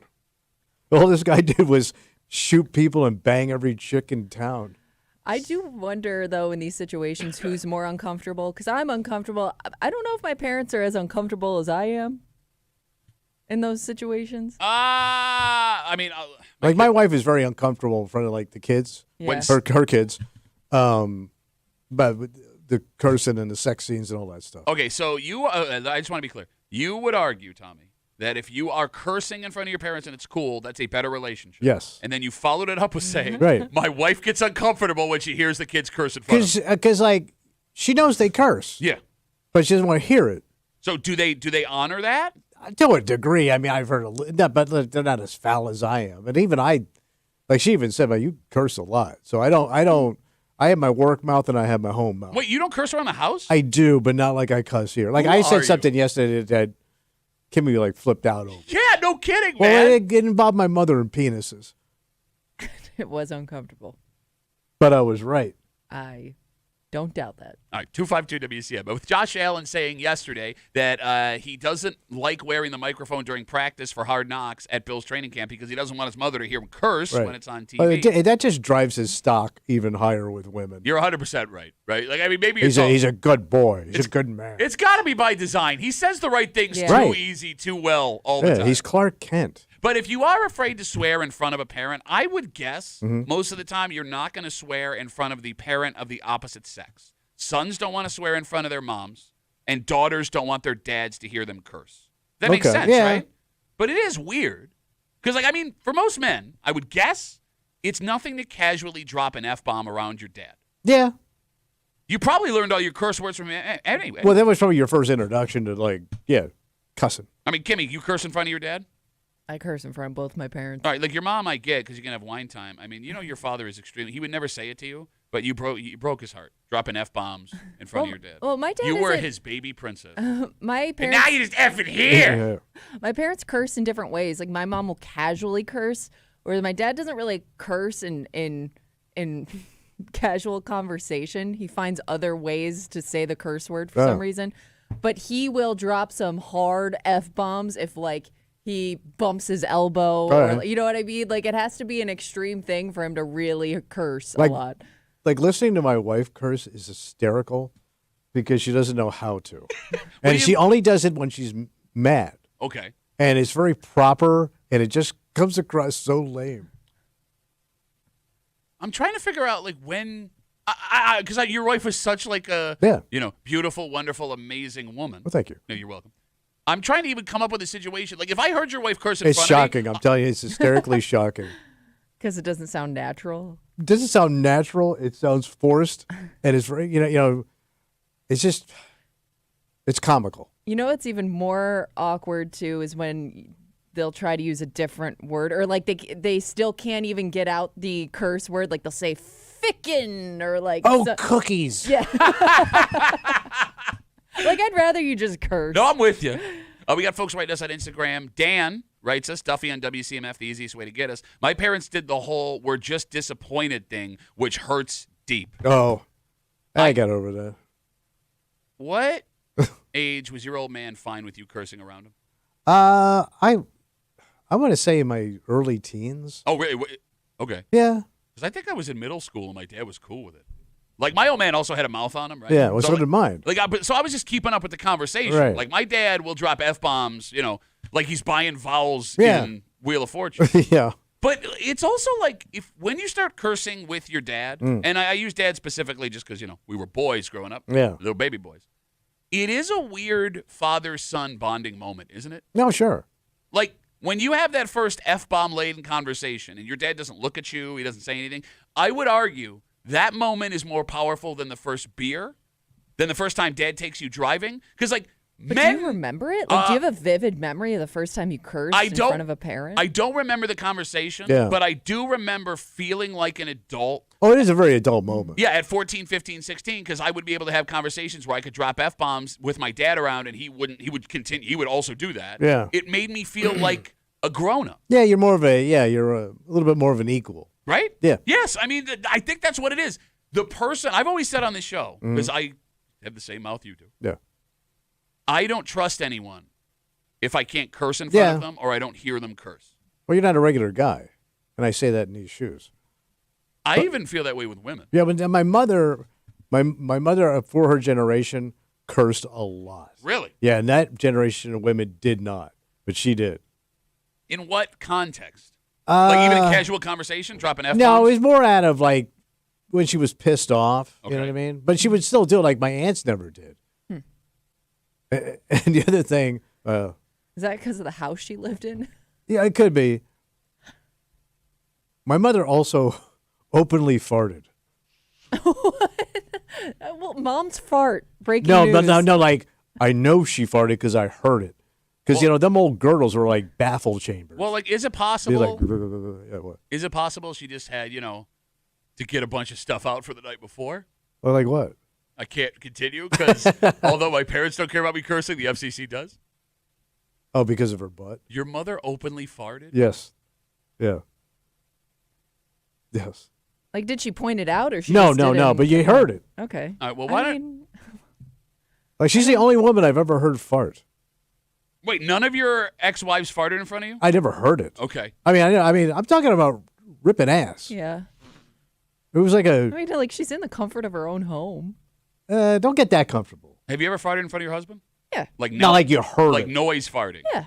No, you have not. Yes, I Why you have. lie? Why? What are you doing? Are you trying to stay married? Your wife doesn't fart in front of you? I can think, like, I've been married 15 years. Both of them were extreme accidents. Like, she did know. not I've mean never- to do it. I've Like, never you'll been just... like shy about. I don't fart all the time. I mean, but will I've you never been dust the shy room? about farting. Will you dust the room? What do you mean? Like Crop walk dust. away? Yeah. Probably. Just trucking and a I farting? probably have. Farting and a trucking. Trucking and a farting. Like, if you're sitting watching TV, will you, like, lean up, like Like I blast don't like one? push it out like on purpose. Push it Like, out, I'm not baby. I'm not trying to create a scene. I'm not like you guys where it's like something I'm proud Well, of. it's like, funny, though, when we do it. Yes. When you do it. It's disgusting. But no, like I don't. If I have to fart, I'll fart. Put that on a shirt. With Kimmy's face, we'd sell it to a lot of weirdos. Ooh. If you ever farted in front of us in this room, Yeah. I don't think I could ever work here again. I think I would scream. I probably have. I think I would laugh so hard I would die. I would have an actual stroke. Oh, in I that feel case, like do that's it. weird that. Do you feel like there's a part of your relationship that's like missing? No. Because I'm surprised you don't have that relationship with your wife because you have an open bathroom door policy, but the farting is what bothers She you. gets pissed at me because I'm gassy. You guys know me. Yeah. So like whenever I fart around the house, despite the fact that we've been around 15 Yeah. years, she like yells at me. Yeah. Even when I'm like Oh, me too. outside. But, Yeah. but you'll like openly poop with the door open. Yeah, see, we're a double door family. Like I like my privacy when I'm in the bathroom, but Well, I don't like open the door while I'm pooping and yell to my wife to come in here. Check this out. All right, going back to the conversation Yes, we were having, yes. 252 WCMF. After practice yesterday, Josh Allen said he did not love being mic'd up during practice for Hard Knocks because he had to watch his cursing, and he didn't Yeah. want his mother to hear him cursing Right. when Hard Knocks hit HBO. We're talking about feeling comfortable cursing in front of your parents. Duffy on WCMF, the easiest way to get us on Instagram. Dan writes us, my dad despised me swearing. Even saying the word suck drove him nuts. His dad, Really? however, cursed like a sailor. I wonder if it like skips a generation. Maybe it does. Based on how uncomfortable you feel. Yeah. Cursing grandpa. That'd be pretty cool. Oh, I had a cursing grip. Mine were dead, so I don't know. Yeah, they died from cursing. Is that what it was? Yeah, all those F-bombs gave him a stroke. Adam writes us, my parents curse like sailors, but I'd always get in trouble if I slipped one out. Even to this day, at 40, my mom will scold me if I ever curse That's in front weird. of her. Like, 40-year-old man is getting scolded by his mama for using the F word. I get not wanting to curse in front of your mom. I get it. But to scold me? It's your mom. You're always, but that's what I mean, going back to the whole, like, opposite gender, father, daughter, mother, son. Like, to your mother, you're always her baby boy. Right. To your father, that's daddy's little girl. So to hear those words fall out of your mouth, I mean, I'm with you, Yeah. Tommy, but I get it. So the weird thing is, do all your siblings curse a lot? Oh, yeah, big time. So it stops with me. My sister was born again, didn't curse. Okay. Did chain smoke. She wanted to get to heaven quicker. I love how, like, whatever religion comes up, you have to find hypocrisy to point out. Well, it is kind of weird, Completely man. unnecessary for Chain the story. smoking Christian, and neither of my brothers really curse. Really? Now, my one brother gets uncomfortable when Oh, I really? curse when we're having a conversation. I could tell, Were your parents more laid back with you because they didn't want you? but they cursed in front of them too. That is weird. And yeah, they didn't want me. Well, no, I mean, nobody had to go back. Everyone understood that was a real thing. Yeah, that's strange. No, every one of my siblings curse. My dad cursed. I mean, my mother, she doesn't curse a ton, but I've heard her curse. Oh, I've heard her scream some words, son. Lord have mercy. Jake writes us Yeah. on Instagram. He said, for me, the problem would be it being on television, talking about Josh and Yeah, Hard yeah. Knocks, right? I know my mother's friends are going to watch it and then reach out to her like, oh, did you hear what Jake said on TV? And I'd never hear the end of that. I had not considered that with our job until just this moment. Really? My mother's friends, here's what we do. Yeah. And then they probably like tell my mother what we said. Oh, you never thought that? Not until right now. Come on. I swear to God. I don't you kind of like think, you never think about your mother's friends. Did you ever think about your mother's friends? No. Do you ever think about your mother's friends, Kimmy? Yeah. I missed the. I did. Well, message. Jake had said he can curse in front of his mom. He'd be more worried if he was on TV like Josh that Yeah. his mother's friends would hear it and then Oh. report Report back. back. And it just hit me like a ton of bricks. That your mom's never heard. No. the show? That all of my mother's. No, my mom hears it. Well, but it's- so it's bothering you more that your mother's friends hear it? Well, they would judge. And then what go I'm back to saying. your Yeah, mother and like say- they're going to judge me and her parenting because of what we're saying. I'm surprised you're all of a sudden concerned with your I mother hadn't hearing even about thought this about show. it until just now. Okay, let's go to the phones. 252 WCMF. Let's talk to Tim. Oh, why is the phone? Okay, hold on. Tim, you're on CMF, buddy. What's up? So I'm 60 years old, and my mom is 100, and she still yells at me for cursing. Wait, your mother's Yeah, she 100? curses. Yes. God. She'll be 101 in October. Damn. Well, how about you cursing in front of a 100-year-old woman, you monster? Well, she curses more than I do. That's the bad part. You tell him. She What? yells at me about cursing, but she curses. Okay, does your mother drop F-bombs at 100 years old? She doesn't like the F word, Okay, all right. but she's got most of the other languages down pat.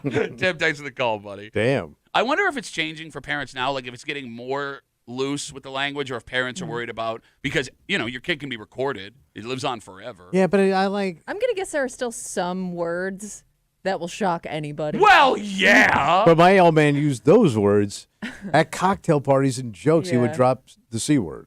Well, like when I Yeah. was a kid, I guess the rule was it was never spoken, it was just understood. Yeah. Around the house you can curse all you want. Yeah. But if there are certain people around, you are polite and charming. Okay, And like well. I was able to pick that up. Yeah. Right? Read the room. And I mean, look, my little ones don't really curse Mm-hmm. in front of me. My oldest won't curse while she knows I'm listening, Yeah. but I hear it when she thinks I'm not listening. And then she's a hockey player. Yeah. Last year I put a mic on her for her last game of the season. Yeah. Because she wanted me to do it, and she was much like Josh Allen. I Yeah. was appalled, but I Oh. didn't say anything because it's like, well, like this is your private time, and I don't want Yeah. to like make you. So do you correct her if she curses in the house? She says a bad word? I'll give her a look. Maybe it depends on the context. Yeah. Because I'm thinking, like, why fight it? Like, we all end up using all this language. Yeah. But we all, like, you try to fight these kids not to use it. When we all end up just using it, like, it's such wasted energy to, like, speak proper. Logically, I agree with you. The problem is there are still people like Tim's mom in this world who, if they hear it, they're going to judge that person immediately, and it could cost them opportunity. All right. Look, you don't want to end up in the break room. Yeah, that's so true. The ultimate irony. The cursing got us here, and we can't even curse. All right, let's take a break. This man has to be the most charming man in the history of the world. Wow. Because normally in a situation like this, it would be the guy trying to fall on the sword for his lady. Yeah. But if the allegations are true here, it's 180 degrees different. Oh, wow. How, in this moment, do you convince this woman she's going to take a bullet for you? She stepped up? Next, here in the break, well, she tried. Oh. Next to the break room. Let's see about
This story is totally backwards. What happened? You'd think the guy in this tale would be the one willing to stand in for his lady. Yeah. Not to mention, Tommy, we have met some smooth-talking scumbags Oh, yeah. in our day. Hmm. But the charm and charisma as a man you'd have to convince a woman to bite this bullet for you in this moment. Yeah. You're hanging out in the break room, Rochester's Classic Rock, 96.5, WCMF, just after 7:45, 7:50. If you're looking for a job and you think you've beaten the system by using technology to do it, I got some bad news. Uh-oh. Everyone that is looking at your resume and your application knows exactly what you're doing, and it's keeping you from getting hired. And we'll get to it just after 7:45, 7:50 here in the break room on CMF. Let's take a jaunt out to Wayne County. Well, let's jaunty on. And this jaunt starts with a car accident. Authorities say they came upon a car versus motorcycle accident, and the cyclist, motorcyclist, was in bad shape. Okay, yeah, I guess. Injuries to their arm, femur, spine, and Holy ankle. Christ. Not good. Yeah. In the car, a 38-year-old woman and a 35-year-old man. When police questioned them, the 38-year-old woman said she was driving the car. Okay. But after an investigation, it was determined not only was the 35-year-old man driving the car, but police say he was also intoxicated. No. Because of the attempted switcheroo, Yeah. the pair are in serious trouble. Oh, I would I think. imagine. So the woman has been charged with conspiracy and providing a false statement. She's got a court date coming up.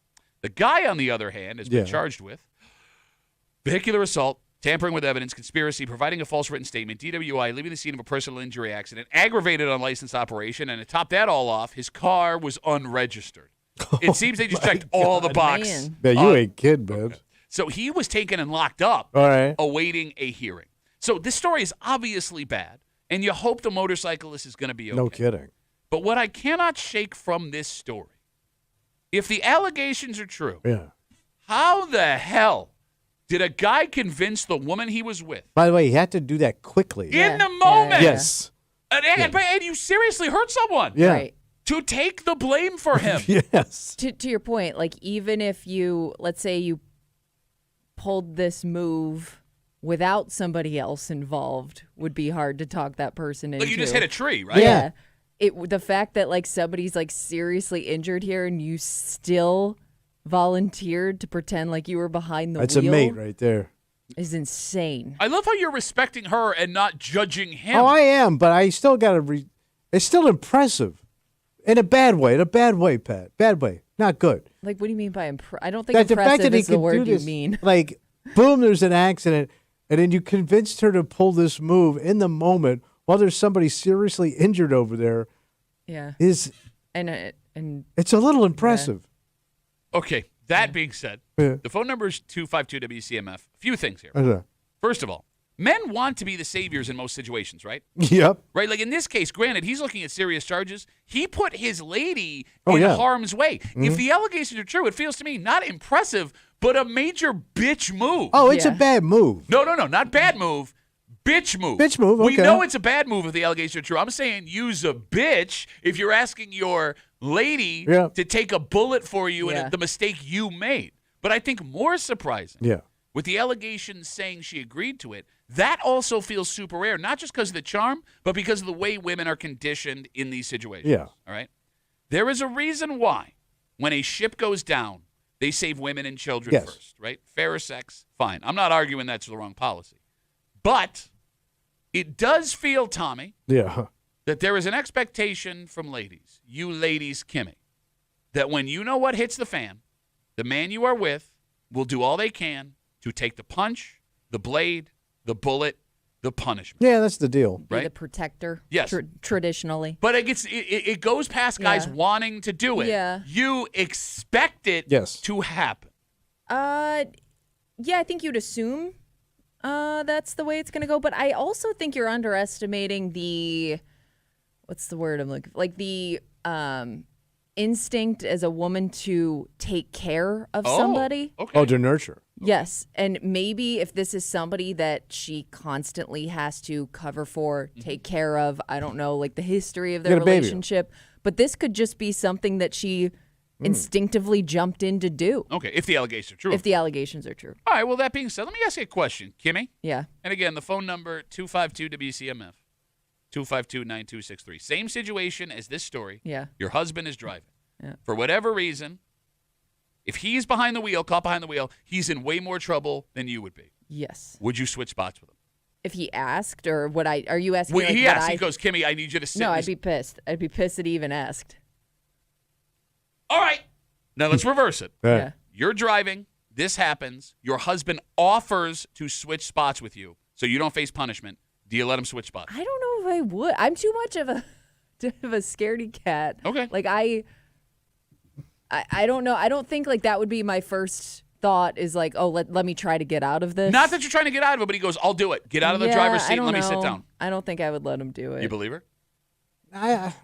Yeah. But you're like, It's because she complimented that stupid yeah, thing you're yeah, wearing yeah, today. yeah. But like, I mean, I understand like wife, you know. Yeah. But like, there's been some women I dated that, you know, No, go on. I might have pulled a move. I mean, not that I did, but I might have thought it because I didn't really care about them that much. That you would have, even if you don't care about them. But as a human being. Yes. Yeah, but they're like low human. What does that make you? Oh. You are both in the literal and figural sense a low human. But You're- like let's say you're dating some chick, she's kind of scuzzy. She's low on, she's high on the scuzz scale. High on the low scuzz On the scale? scuzz scale. Okay. I mean, you might say, man, I don't think you're picking and choosing in that moment. I think you're just somebody that would resort to this or you're not, depending. Doesn't matter who else is in the car. Bro, I don't care. We'll use your word. I don't care how scuzzy Yeah. she is. The guilt I would feel. I ain't taking a bullet for it. Okay, I get that you're not going to switch with her to save her, Yeah. but to ask her Yeah. to do that for you, you's a bitch. No, but let's say she's by the got way, insurance like- and I don't. Don't drive without insurance, stupid. Okay, thanks, Dad. Okay, I love how like that's a thing that like, you have to be told. Yes, well, you have driven without insurance and you've got an accident. Okay, Premiums. No, but let's say she's low premium woman. She got good deductible. one of the worst Santana songs ever. Got a low premium woman. That's not how that. What is Sinatra covering it? I don't know. You'd also have to, even let's say like they don't figure out that you switch spots, Yeah. right? Like, Ooh, you you know, pulled it people off. are gonna find out you did that. She's gonna tell somebody. Oh, yeah, you're you gonna women open can't keep your mouth shut. Like, Blah, you're, blah, blah. you're still gonna look like a bitch, Yeah. no matter what. Yeah. But I like, well, in that outfit, of course, he doesn't mind looking like a bitch. Bitch. That's the international flag for bitch. What's this outfit? That shirt, those shorts. If you sewed them into a square, the bitch Navy would salute you. 252 WCMF. We're talking about this story out of Wayne County. 38-year-old woman, 35-year-old man involved in a car accident. They hit a motorcyclist, and the motorcyclist was in bad shape. When police got there, the woman said that she was driving the car, but after an investigation, police determined not only was the 35-year-old man driving the car, he was also intoxicated. Both of them are in serious trouble. The guy so much so that he was locked up pending a hearing, and we hope this motorcyclist is okay, but it is mind-blowing that this man was such either a smooth-talking scumbag Oh, yeah. that he could convince her to jump, or, Kimmy, as she brought up, this woman was so loyal to this man that she volunteered to do it, when in reality, it is usually the guy doing everything they can to protect the lady they're with. Salt is on CMF. Hey, Salt, how are you, buddy? Hey, so my father actually did this to me years ago. We were on 490 hauling some tires for my car, and we were using his truck. And it's like gridlock traffic. This lady cuts in front of us and hits the car in front of us, and then we end up hitting her. And they cause this 4-car bang up, and he goes, oh, man, he's like, you got to tell the cops you were driving. I'm like, what do you mean? He's like, you got to tell the cops you're driving when they get here. So he gets out of the car, and he's trying to get me to switch seats. I'm like, no way, dude. So the trooper gets up and talks to my father. He ends up putting him in handcuffs, throws him in the car. I'm like, what's going on? Oh. He goes, your dad doesn't have a driver's license. Oh my God. He should I have was like, what do you switched. mean? I was like, he's like, yeah, he's got a warrant from 1989. What year was this? Holy crap. And this was in 2013. Damn! Oh man. Damn! Yeah, so he had been driving almost my whole life with no driver's license. And pulled it off for I a was long born time. in 88. Holy Yeah. crap! All right, let me ask you So I this. was like, well, what am I going to – yeah, go ahead. Oh, so go ahead. Finish the story. I'm sorry, Salt. Go ahead. Well, I was going to say, I'm like, how am I going to get this truck out of here? Because it was a manual and I didn't know how to drive it. Which, by the way, would have blown up the story that your dad wanted to use immediately. Yes. All right, drive I know. away. Oh! All right, Salt, Yeah. after you found out your dad had no license, which I also find it funny he didn't tell you that Yeah. in the moment, did you feel I know. guilty for not switching spots? Not really, because, I mean, I knew he was kind of a blockhead, But a blockhead. What are you, Gumby? Listen to his son. so I was just stunned. I'm like, I don't know who to call because I'm like, I also don't know anybody else who can drive a manual, and I'm stuck here. I don't know any men. In the back seat was his 3-year-old son. Oh. Oh. I mean, we were in a big pickle there. So he got in big trouble. Wow. Damn. All right. Well, you get along with your old man? I do. I know. I just accept him for what he is. I love him, but that was just quite the discovery that he had. I guess it was from my DWI when I was 1. Man, what a story. Salt, I might have been in the car. Who knows? Thanks for the call, man. Have a good rest of the day. I'm not switching with my old man. Of course not. Yeah, I'd kind of be with him there too. Well, What, I don't know if I'd be more likely because he didn't know that his dad was going to get arrested. Like, No. would you do it if you knew the consequences? I guess Oh. for your dad. If he had said, "Yeah, I have a warrant. Yeah. I don't have a license. We got to make it." No, Yeah. even then, I think as a teenager, I'd be too scared that I was going to Yeah. get in trouble. Oh. You wouldn't have done it for your old man as a teenager? I don't know. He's letting you drive his Cadillac car around? Yeah, because he used to let me pull the car out. So I probably would have. And he lied to you when he knew you did a hit and run, lied for you Yeah. to the cops. Yeah, I got to take the bullet for him. And you'd also like the younger if I'm a teenager, I might do it because well, my dad knows how this works. So you know Yeah. what I mean? Like you might do it just based on Innocent. his advice. Yeah. Okay. I don't know.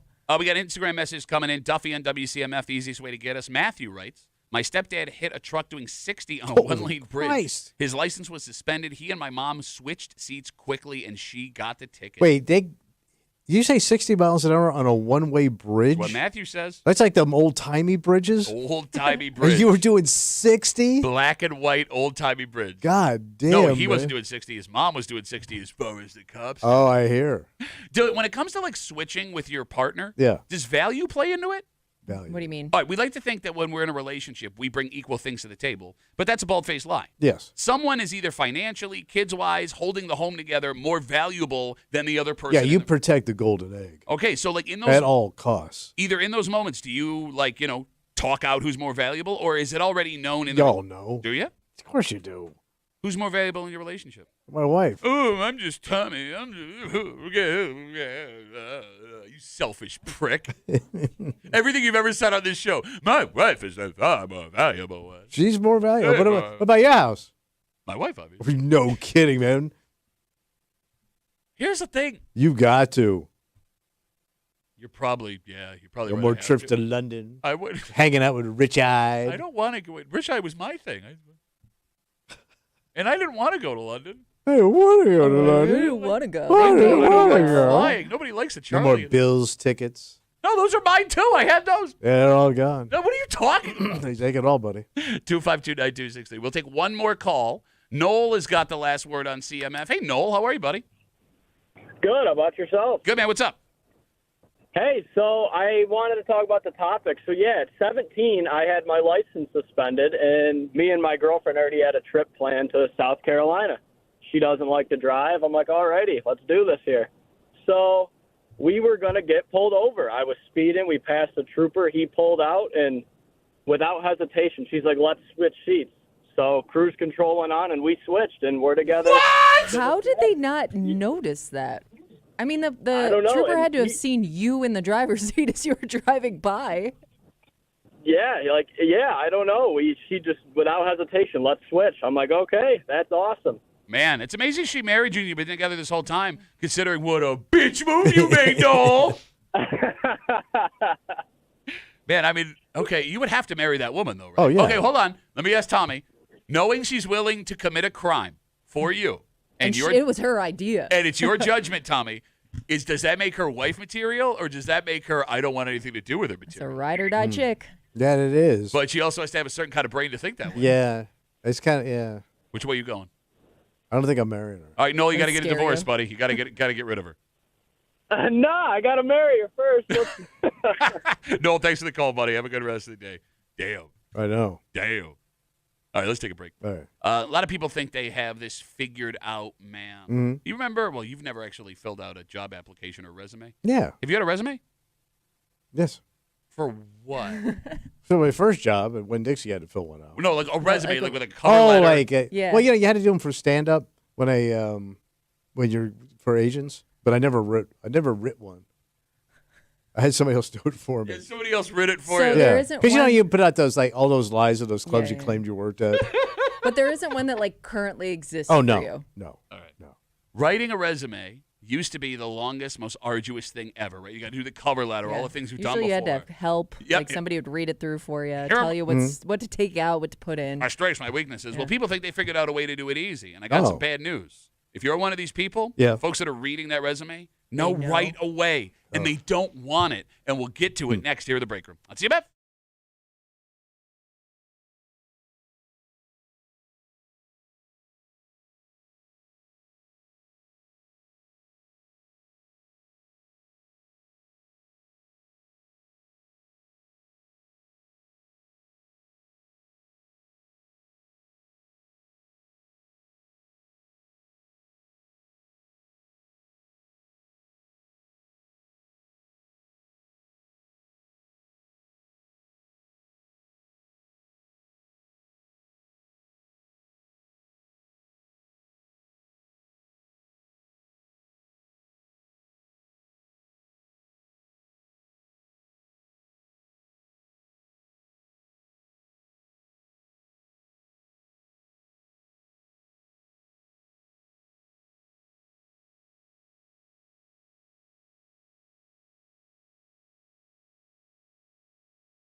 Got it all figured out, man. Yeah. This thing that used to take forever, Kimmy's right. You would have to pay someone to help you if you wanted it to be spectacular. Yes. Just go online, type like 2 or 3 things. Nice. AI's got it covered. Oh. Yeah. New job, here I come.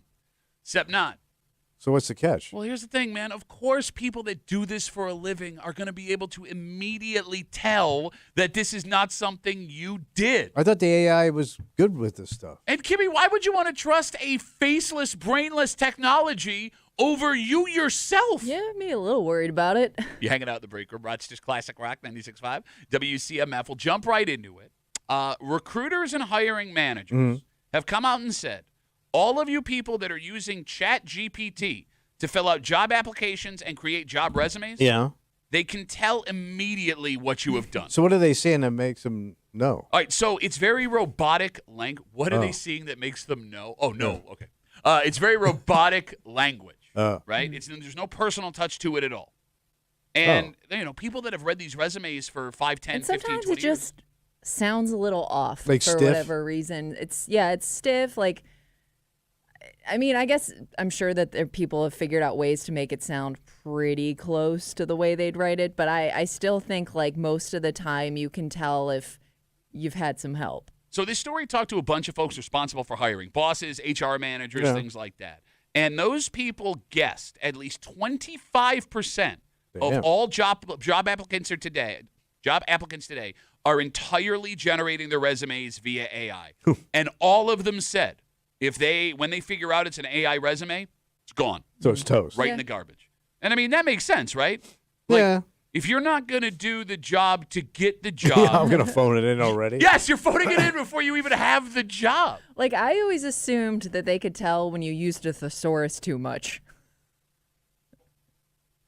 Yeah. You know what I mean? Well, like when you're using too many big words. Now, here's the thing. There might be some red flags there. Here's why you might be able to get away with a thesaurus, Kimmy, in a job with a resume. Yeah. They haven't met me yet. Oh. Okay, So fair. maybe they think I'm smart. Big word guy. Yeah, once you've talked to me, you'll know immediately I am dumb. Yeah. Like, I don't know. Like, I don't know why you would trust AI to get you a job. Is that an old man thing to say? It sounds like something I would say. Because as far as I'm concerned, you go down to the business, you look them in the eye, Put on a suit and tie. you shake their hands, and you say, hey, I'd like to work for you, sir. Pat Duffy, damn fine to meet you. Now, 2 things. I think I trust myself more than I trust this program to sell myself. Oh, I don't. Really? No. You're the most arrogant man I know. Yeah, but nobody wants arrogant ass. No, but I'm saying arrogance, the only benefit of arrogance is in selling yourself. Yeah, but you sound like an a-hole. Again. I want AI to de-a-hole me. Oh, you want to get I don't think DA that's a Yes. setting. So it's a Saturday night for you. Well, yeah, Saturday night would work fine. I don't care when I get the job. I mean, Kimmy, don't you sell yourself better than a computer program would? No, I do I think sell like a woman. I think so, but I think like over time, and especially with kids growing up using it, they're just gonna get better at using that as a tool. You know, so Okay. maybe eventually a resume helped with AI will sound better. I don't know. Okay. But I will say, like, I don't really know if I trust myself fully to write the best resume, but I would trust another person to help me do that. So that is an interesting side-by-side, though, because, look, I would argue this AI thing is ridiculous to do your resume, but I guess there is no difference between someone else helping Somebody you. looking through it and saying, that's not what you want. This is what you want to say instead. So why is that okay? I guess they can't tell? No, you can, those services are out there. Like, I know we have folks that listen to us that are in HR, and you have to keep us really quiet so you don't have to go to the other HR because someone else hears it. Yeah. Like, if you find out someone got help writing their resume from another human being, does that make you less likely to hire them? Like you found out. Well, yeah. Like, I mean, I guess it would Well, be and hard over to tell. time, like, that could change, too. Like, the way you were taught to write your resume, you know, that evolves over time where now that old resume is going to look dated to somebody that maybe jobs are looking for something else now. So I would trust an expert who does this all the time to tell me that that's wrong or you should include this or let's wipe this clean and start over. But I mean, every resume is like, here are my best lies. Yeah. Yeah. I mean, it's all jacked up on something. But you can, I mean, look. there's some truth there's a in there, fine but line. come on. No, I get it, but it's guys like you that have never had to do a resume that thinks it's. If you straight up lie in your entire resume, they're going to figure it out immediately. What are they gonna do? Call the The cops? No, it's not. The AI cop? It's not illegal to do, but when they sit you down in an interview, Yeah. you got to back up your lies. Well, I always figure, like, if I get to the interview part, they bought the jive. No, because there's multiple people being interviewed. Oh. I would worry if I got to the interview part and I lied that much, they're going to know. I'm going to expose myself. Yes, like if you start talking about things that you are not qualified for and they start asking you about those things you're unqualified for, how do you cover that? I never thought like resumes even really worked. I always figured who's ever at the top of the pile usually gets the gig, unless it's such a horrible You're resume. saying first come, first serve for jobs? Kinda. Just think about it. Like, let's say human nature, right? You're the guy hiring. Yeah. You got a stack over here. Okay. If the third one looks pretty good, all right, let's just get this done. Dude, this is why. Because they're not obligated to look at every. They're playing resume roulette. I just think if it's whoever is at the top of the pile. No, but I get, okay, like when you do that, that's how you hire people that then cause your business to go out of business. Well, that's why most businesses tank. Dan writes us, Duffy First month. Duffy on WCMF on Instagram, the easiest way to get us, talking about how a story, folks that hire bosses, HR managers in the story, said that they believe 25% of all job applicants today are using entirely AI-generated resumes, and they say that they know immediately when they come across one, and they don't want you. Dan writes, companies read resumes with AI, so even Steven. That is a valid point. But they hold all the cards here. Yeah. So, True. Adam writes, fake it till you make it. Look, I believe in fake it till you make Yeah. it. But there's going to be a point where you can't fake it, or you're faking it did not lead you to making it. Somebody else is faking it for you. Yes, I mean, Yeah. but even like this whole idea, like Tommy says, once I get in the interview, I'm good. Like this is this is such a comment from a man who had one real job that he got when he was 14 his entire life. Yeah. When was the last time you interviewed for a job that you kind of didn't already have? This one. 30-something years ago. Yeah. And he's going to tell people how to get a job. So I had to do a dirty phone call from Tampa, and then I had to sit in for a week. And the weirdest part was he put his mom on the line. Yes, I did. Yeah, you like that? You like that? But you did. Oh, I Archie. mean, sorry. That's all right. That was just for us. Go ahead. But even then, it wasn't like a traditional way of getting a job. Well, I everybody mean, does a dirty phone call pretending to be somebody else. After throwing the co-host of that show out of their car on Route 1 in Florida. No, yeah. That's how you got the gig initially. Yeah. No, well, you should listen to Tommy about what to do with Hey, it your all resume. worked out, folks. All right. I have the most insane story of the week in front of us right now. Really? And it happened just west of us. And you are going to hear it first here because it's just outside of the circle where everyone covers news. Oh. Things can get heated on a golf course. Oh, sure. Right? Oh, it's that time of the year. Okay. You have not seen a story like this one. The twist is unbelievable. Yeah. But the twist is not what you think the twist will be because crime comes with punishment. Oh. Except maybe in this case. And we'll get to it next here in the break room on CMF.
golf is supposed to be a relaxing game. Yeah, But- pastime. We know it can be anything but, Tommy. Yeah. And past frustration with yourself, Yep. there can also be tension with other golfers on the course. Playing too slow. But no one would ever leave the house Yeah. with their clubs expecting to witness this. What happened? Especially when the person is accused of this has the job they have. Hmm. You're hanging out in the break room. Rochester's Classic Rock 96.5. WCMF. We will jump right into the story. It is the craziest thing you will hear all week, and it happened just west of us. Damn. And it happened last month, but we are just learning about it today. On June 5th, according to authorities, a golfer A golfer. who happened to be an off-duty police officer hit a ball in the direction of a different group of golfers than he was with. So hit up on another group. What it sounds like? It happens. It happens. It does. Yeah, it gets away from you. Okay, but it can lead to all different kinds of reactions. Yeah. And this reaction was an argument. Police say one of the golfers in the group that was hit up on started waving his golf club at the off-duty officer in a, and I quote, threatening manner. Well, that's the only way you really can wave a golf club. Yeah. Well, no, you can wave it like, hello, I have a golf club. Hello. All right, so we have a, quote, threatening manner golf club wave towards the off-duty police officer. Now, I'd like to stop the story just for 1 second. Good. There are a couple of ways this could go. All right. All right. The two groups could compose themselves. They could go their separate ways. Yeah. Finish their game. Sure. Very easy to do that. Mm. There could be a fist fight. Yeah. It's the less ideal situation, and it's not super common, but we have seen them on golf courses Yeah, before. we've seen things get heated. Hell, 2 weeks ago, former Rochester American Yeah. beat the hell out of a drunk guy in a golf course, and he was in the right. Kind of Was awesome. that real? That's real. Yeah, that was real. I thought this cannot be real. Bro, he was Nope. blasted that dude. That guy was a professional hockey player. He played in There Rochester were, for it was 2 a group years. of them. Yeah. But neither of those outcomes happened in this story. All right. Because according to authorities, after the quote, threatening club wave, the off-duty officer who hit the initial shot reached into his golf bag no. and pulled out a gun. Well, that will settle things. So he serviced revolver, maybe? I don't know. We don't know what gun it was, All right. but authorities say But he had a gun. he reached into his golf bag and pulled out a gun. They say he pointed the gun at the ground and told the other group to get back. Thank God that's where it's ended. I would probably get back. Yeah. The group separated. Okay. The men went about the rest of their day. Wait, they kept playing? I guess so. I Well, think you I'm paid done. to be here. I think if somebody shows a piece, I'm out. So here's the Well, thing. especially because they're going to be behind you the whole time. Maybe they did go home. You know what? I just assumed they finished. Yeah, good point, Kimmy. Yeah, you All right. can't really get away from So them. who's in more trouble here? All right, so we're going to finish the story in a second because that's another part of this All right. issue, right? But I think there is an elephant on the course we need to talk about. What's that? Who goes golfing with a gun? Yeah, this ain't the South, man. Now, I get that if the course allows it, you are able to carry a gun Sure. onto the course, Just right? doesn't seem necessary. I also understand as a son of a police officer, an off-duty officer is maybe allowed to have it on him. His weapon. You got it, Yeah. whatever. But why, even if you were allowed to, would you feel the need to have a gun on the golf course? Are you afraid of being robbed on the turn? Yeah. Stole my hot dog? Yes. And here's the other thing. Not only, according to the story, does he have a gun on the golf course, he kept it in his golf bag. Yeah. What does that holster look like? Like, do you keep it on a pole next to your driver? Oh, yeah, you just pull it right out. Can I get the wedge? I think this is more of a 9mm. Yeah, what if you reach in there by accident, the damn thing goes off? Can I get a T? Oh, God, no! Okay. All right. So far, Tommy, this story is insane, right? Yeah. All right, just to recap, if you are just joining us, just west of us, man golfing, off-duty police officer, hits a ball that landed near another group of people. Apparently, they got together in some Yeah. way. A man in the group that was hit up on, according to police, swung his club in a threatening manner, or waved his club, excuse me, not swung, waved his club in a threatening manner, at which point the off-duty officer reached into his golf bag Yeah. and pulled out a gun, pointed it at the ground, and told him to get back. That was the end of it. Okay, so, insane? Yep. We're not done. What's left? It wasn't over there. Buckle up. All right. You ready? Police conducted a criminal investigation. All right. And again, this was a month ago.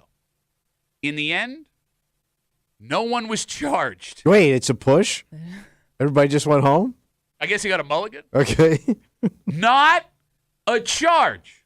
Okay. That being said, the officer who allegedly pulled his gun out on the course had to turn it over to the department he worked for. His weapon? I guess there is a review process happening involving what happened with the police department. Yeah. But that review is still ongoing. Now, here's the thing. I'm no big city lawyer. How in this situation did nothing happen? Yeah, that would because warrant- I thought if you threaten the officer, but the officer, I thought they would both be in trouble.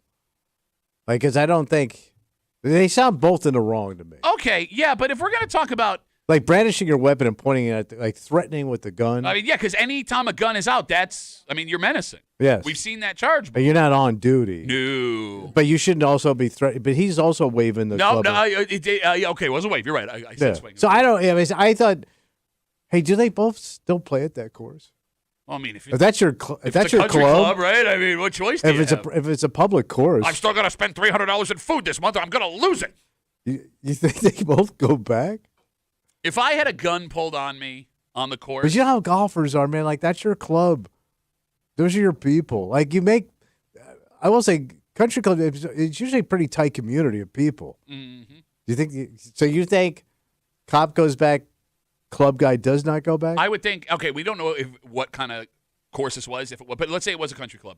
I would think if you take your gun out, that guy's not going back. But if it's just a standard, public course, not stuffy like private course, I think they both go back. Going back to the course Yep. where you pulled your gun out. Yep. Can I also point out you were the one who hit the ball at them? According to the story. You hit up Right. on them. Well, okay, you keep saying hit up. I mean, maybe it was a slice. It Who the hell could've been, knows? yes, It could have been a but- misunderstanding. But I mean, like, whether or not I'm sure you didn't mean to do Yeah, it. but sure. But like, you would think you kind of caused the incident to take place in the first place. Yeah, I mean, your actions led yeah. to the situation. Yeah. Okay.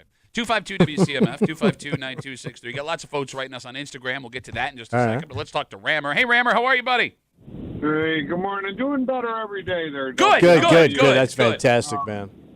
So, bear with me for a second here. Now, if you are a private citizen and you are, permitted to carry a gun and you draw your weapon, that is technically considered a threat. Yeah, it's menacing. Now- That's the way it was explained to us, yes. Right. Now, isn't a threat also considered assault? That I don't know. I'm not a big city lawyer. I clearly said that a second ago, Rammer. I'm pretty sure that if you threaten somebody, that's assault. If you follow through and beat them to the ground, that's battery. I don't know. I don't know. That would go together. But anyhow, the other side of it is if you're a police officer, why would you not always carry a gun? Because And you think don't about need a for gun. minute- Okay. Wait. Off-duty. Yeah. Playing Think golf. about for a minute. Think about for a minute how you would feel if you were out in a public setting with your family and there's a threat, okay? And an off-duty police officer neutralizes that threat because he's carrying his weapon. Absolutely. So, Rammer, let's talk about that. And I'm glad you brought this up, right? Because I'm sure there's other guys thinking like you. First of all, this isn't a situation where I'm out with my family. This guy is golfing. He's on a golf course. Second, my old man, police officer, off duty. There were times, rarely, when I was a kid, where he would take his weapon with him when he wasn't working, right? But it almost never happened. And I guess, Rammer, but here's the thing. If you want to talk time and place where there's like this fantasy thing where off-duty cop steps in and is a hero, like, okay, fine. We don't see that story a whole hell of a lot. A big crowd. But what situation could have happened on a golf course where a gun would have been required? And why are you keeping it in your golf bag?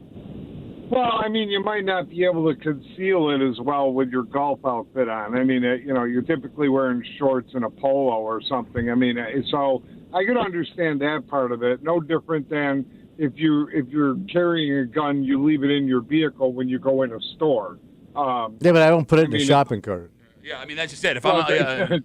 I mean, they really should have holsters on those shopping carts. I don't understand. All right, Rammer, I got to take some more calls, buddy. Thanks for the call. I really appreciate it. There's something else I want to bring up because folks are writing us. It goes off of what Rammer said because there were folks that are trying to understand why this guy is in trouble because he's an off-duty police officer and he's allowed to have a gun. Like, for example, Hachiroku nailed it. All right, you got it. Wrote us on Instagram, Duffy on WCMF. He says, it's a tough one. Drawing the gun, well, maybe a bit extreme, could have been taken as self-defense. And there's not generally cameras on the golf course, so it's difficult to prove menacing how the other person was with their club, blah, blah, blah. Okay, let's talk about self-defense.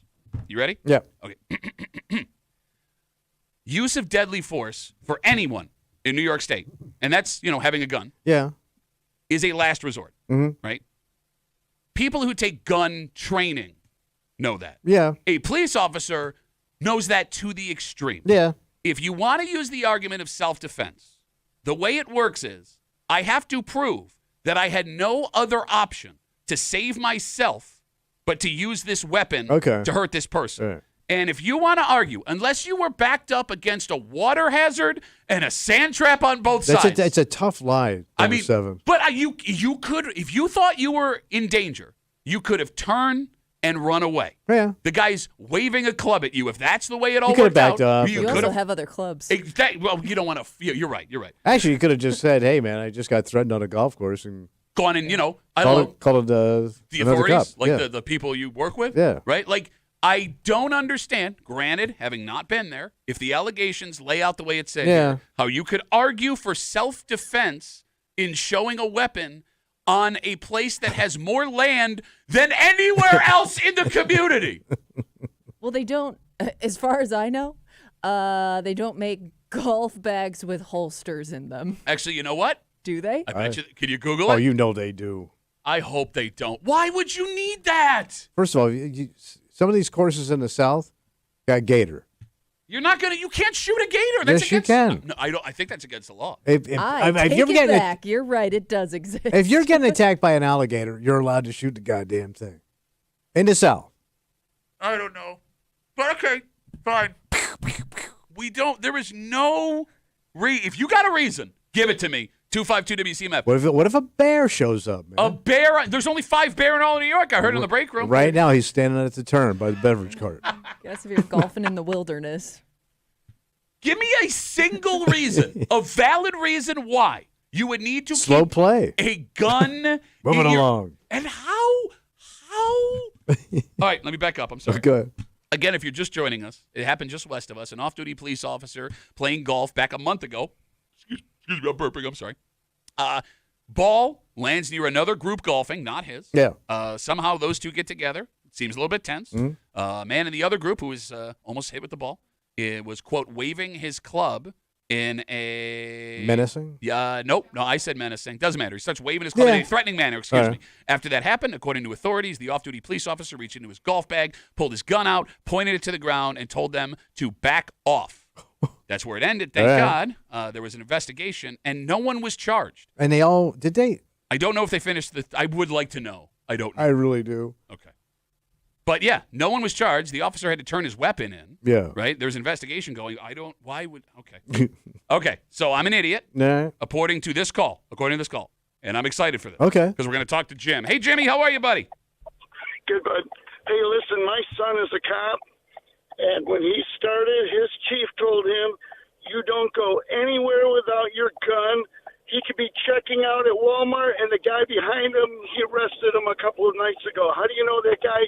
He didn't arrest him a few weeks ago or something like that. They all carry the guns. Bro, I'm telling you right now. I am telling you right now, as a guy who grew up with a police officer father and went everywhere with him. But your dad was a cop years ago. He's on the job right now, Jim. He is still on the job. He's a sheriff now. Yeah. I feel safe. Your dad's a sheriff? I thought he was a trooper. No, he was a Gates police officer. Jim, get your facts straight, buddy. Get your facts straight. No, sir. I am right. Jim, I have buddies that are cops. Jim. Jim. I got buddies that are cops. I know for a fact they do not carry everywhere they go. I know for a fact. Well, I know for a fact, like I say, my son's a cop, and he does, and his chief said, don't go anywhere without your gun, because what if he arrested that guy or something like that? They got to protect themselves. If your dad doesn't carry his gun, I would be surprised. Jim, I am telling you, Jim. Jim, especially, what does that mean, Jim? What does that mean in today's world? Come on. No, I'm asking you. What does that mean? What does that mean? Because statistically... You know the crap that goes on with these freaking people. You don't know these freaking morons carrying guns, shooting people. Hey, Jim. They're out there shooting people. Jim, statistically, it is the safest time in the history of America to be alive. Thanks to guys like your son. In fact, there was a story this week that over the last 4 years, homicides in the city of Rochester have decreased from the 40s down to 16. But hold this on, time they of didn't year. check golf course. I saw that on the news. And what about the shooting? They they shoot, they're terrible shots. That's the problem. These kids they don't want to go to practice. Wait, so they were good shots a couple years ago, but they've gotten worse? Okay. Hey, Jim. Go to the range once in a while. You know, like I say, I don't blame the cop for carrying his gun, and you don't know. All right, so Jim, let me stop you. Hold on, time out, Jim. So your son is a cop. Your son is a cop. Yep. If your son in this situation, having a golf club waved at him, had taken his gun out of a golf bag, you don't think that would have been inappropriate? Well, again, it's a yes or no question. I mean, Jim, it's a yes or no question. But, yeah, I don't have him problem bringing out a gun. I'm just saying, or show his badge. No, but there's not an or there. So as far as you're concerned, a police officer on a golf course who had a club waved at him is okay to take his weapon out and show it to somebody. He didn't show it. He pointed it towards the ground. That's menacing. Your son knows that. He's a police officer. I don't have a problem with that. No. Okay. I don't have a problem with that at all. Jim. Anytime I go with my kid somewhere, I feel safe because I know he's got his gun on him. Well, because his son's walking around. Look at my gun, everybody. I got a gun, and Jim is my dad. Check out my gum, and I wrote a song. Jim, you're a peach, buddy. Thanks for the call. See ya. There goes Jim. Okay. Well, I guess the moral of the story here, be kind on the course. No. Next time you're golfing, wear a vest. Okay. And keep your clubs to yourself. One quick thing. You'd have to have a pretty organized golf bag to get that out that quickly. Because I know some guys that fumble around in there for a while looking for stuff. Okay, can I just say one more thing? They can never find where their tees are. Because they always go to the bottom of the bag. You always got to reach all the way down and get the goddamn thing. Can I just say one more thing? Yeah, go. Okay. I've got a ton of people writing me on Instagram. Telling me how disgusting and terrible the community that we live in is now. Okay, I'll write. Jacob writes us on Instagram. Yeah. Our city is beyond effed. And he didn't write effed, he meant it. Oh, he used a real word? And military and police ain't no way not to be armed in this city. Then don't leave the house. If you're that scared, why do you leave the house? Yeah. Well, if you do, run. Well, no, but I'm saying, like, what? You can go somewhere else. Yeah. Go. What's keeping you? If you are that scared to be here, what is keeping you here? And we'll wrap it up with this, because I think this is the best point out of all of it. What's that? William writes us on Instagram, Duffy on WCMF, the easiest way to get us. Why carry a gun on the golf course? 4 words. Golf course, mountain lion. Ooh. That Kimmy doesn't believe exists. Yes. Conspiracy Kimmy. All right, let's take a break. All right. You can go to the beach. Oh, it's nice. No, I wouldn't know. You hear what's going on down at the beach. No, what happened at the beach? Well, no, that's the thing. You can't even go in the water. Oh, pollution? Well, that's when you hear pollution in the water, what do you think? Like sewage. Okay. That's weird because I didn't think that. And it turns out when it comes to the state of New York, Kimmy, we got like the pooiest water around. It's not great. And we'll get into it next year. The break on CMF.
Not great, guys. What happened? Especially in the middle of a hot summer. This is embarrassing. Yeah. This is dangerous. And most interestingly enough, I would guess the majority of people don't know why this is happening. Oh. Because when you find out the reason why this local beach is closed all the time, it may not be what you always assume. You're hanging out in the break room. Rochester's Classic Rock 96.5 WCMF. We'll jump right into it. Yeah. A new study this week shows that Ontario Beach is the second most polluted lake in the state of New York. Well, it's always closed. It is. Every summer, man, there's going to come a point when it gets really warm out, and all of a sudden, man, doo-doo, baby. So to your point about it always being closed, Yeah. a report showed up in the DNC. Last year, Ontario Beach had potentially unsafe water 42% of the days they tested it. So it's open less than 60%. And that was second only to a beach in Erie County. By the way, Durand Eastman, the 10th most polluted in the state, that beach there. Well, it's all kind of like right there. I know it is weird to me how sometimes one is and one isn't okay to swim in. I don't really get that. Well, they are a fair Currents. distance. I mean, look, Corinne, guess. Okay, look, you might be right, but I don't want to hear you I pretend know. like you know what you're talking about. All right. 'Cause, But they're well, so close. I mean, they're really not that far It's the from river. each other. It's everything coming out of that river right there. Okay, so to your point, It's like the town's crack. do you think the average Rochester resident knows why this water is so dirty? Because it feels like, Tommy, a lot of people assume that some major companies that used to operate here destroyed the lake, and that's why this is the way that it is. Well, I that thought might that be was part of the problem It's not. Yeah, it's sewage. at some point. No, Tommy hit it on the Time. head. The reason why it keeps getting shut down to Pure swim, poo. it's poo, baby. Poo, baby. And Poo not, beach. not like people taking dumps while they're swimming, like sewer overflow Flowing in, and yeah. runoff, And runoff, yeah. from development. So scientists say that heavy rain can overwhelm the sewage system and let those dumps get into the waterways. And when that gets into the lake, it makes it potentially dangerous. So when you wake up in the morning and you see a story that you can't go swimming in Ontario Beach Park, it's because you ate Indian food and the sewage system couldn't handle it. What the article doesn't explain, however, What's that? and the phone number is 252-WCMF, 252-9263, why Rochester, specifically Ontario Beach, has it so bad. Because we're not the only place with a lake next to a city in New York. I think it's that river. The river that flows, Genesee, yeah. I think that's the problem. But the Genesee goes through other places, doesn't it? I mean, I get that it empties well, I mean, out. it all ends up. That's why it's like our butt. But like other rivers flow into lakes. Why is our river? And again, you're speculating about the river. Why? What is it about our community that makes it worse than any other city in New York State? Well, I'm trying to figure out where the other major rivers go into the lake. I mean, near here. There's Syracuse has a major lake. Albany, there's lakes around there. I mean, the North. Yeah, Country, but they don't have probably like big rivers flowing into them. How is it a lake then? I mean, they're Well, no, because you would have underwater. Everywhere. You would have underwater water tables that would feed it. Well, you're talking about underwater water tables? Yeah. You got the underwater water Yeah, table? it comes up like But I that. kind of Kimmy, thought did you check the underwater water table? But think all the farm runoff and everything, how far back that river goes and everything that goes into it, and it all has only one place to go. But Yeah, I but I guess to Pat's point, why doesn't that happen in along Erie? Like Well, it probably Cleveland, does to- Erie. Well, this is Buffalo just even. New York State. Yeah. And Oh, Buffalo okay. had a river that was a little more polluted than ours, but by the way, that lake in Syracuse, I thought was super polluted. it's not as polluted as ours. Oh And by the way, the Hudson, that dumps into a whole bunch of lakes. no, but that flows into the ocean. But there are lakes along the way. Yeah, you're right. But I don't know But because the Hudson is so big and it goes into the ocean, I don't think it flows through any lakes. There would be offshoots where lakes are created. You can't tell me that water doesn't do anything but go right into the ocean. It would be impossible. Well, no, I think the lakes flow into the river, not the river flows into the lake. That's the difference. No, Okay. See what I'm saying? No, Like you're talking like the St. Lawrence River. See, the St. Lawrence River it flows out into the ocean. Yeah. the Hudson you're talking about. St. Lawrence No, St. Lawrence goes also into the goes in the ocean. What does the Hudson do? Same thing. So everyone goes in the ocean except for Genesee. Well, I think all water goes to the ocean eventually. But the It has Genesee is to. flowing the opposite way of the ocean. The Genesee flows into the the lake. lake. Yeah, which up The north. lake goes which up. flows out to the ocean. Yes. It's still connected because it goes out to St. Lawrence. Okay, I understand. What I'm saying is there have to be other rivers that go through major cities Yeah, I'm sure. that feed into lakes. Well, look at the Ohio, the Ohio, the Mississippi. I mean, in New York. yeah. It's just weird that we're so high on this list. I'm trying to figure out why. You want to talk about underwater water tables, straight into Charger River. Well, I say it's the river and all the poo and all the fertilizer and everything else. Okay.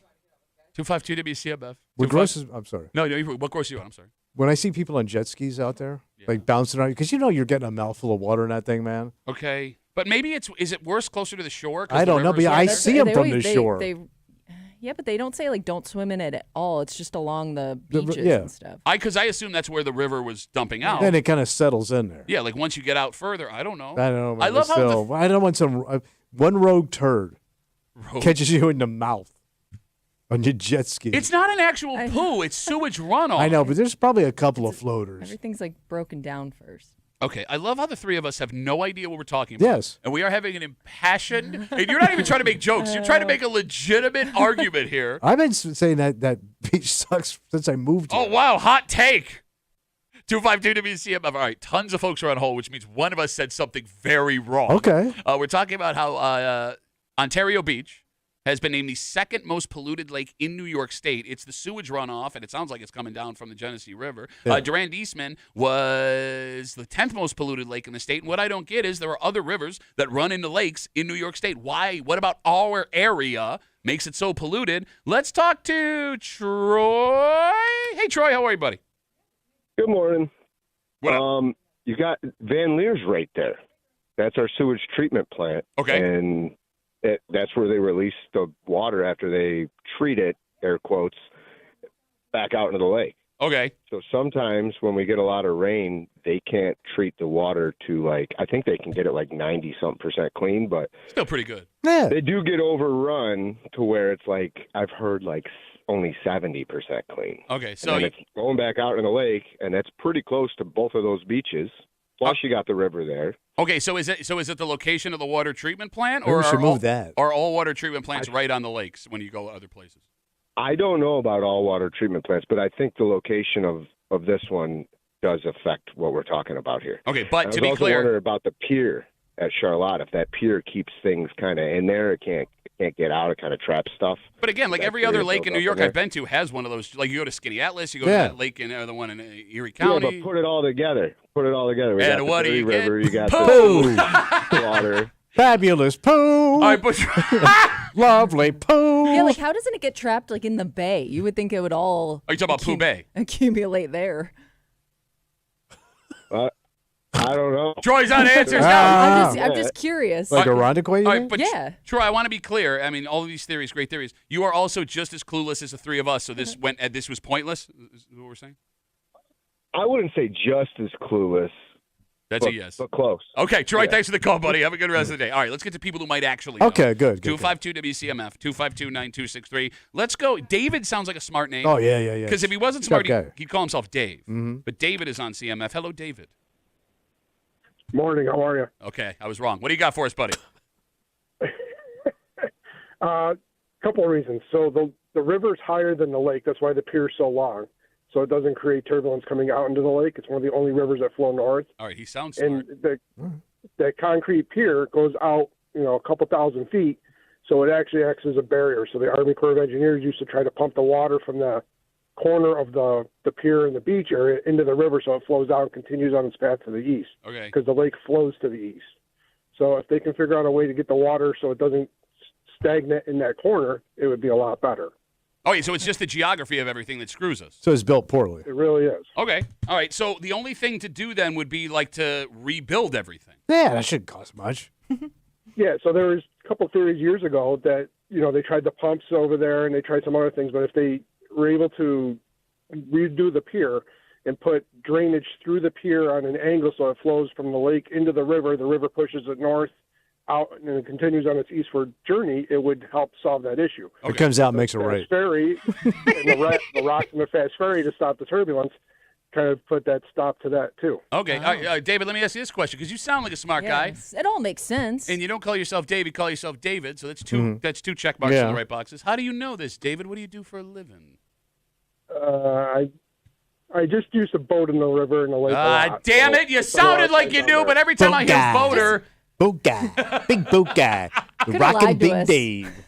Just called yourself an engineer, David. Yeah, We you would've could. believed you. Thank you. Why? No, I'm not.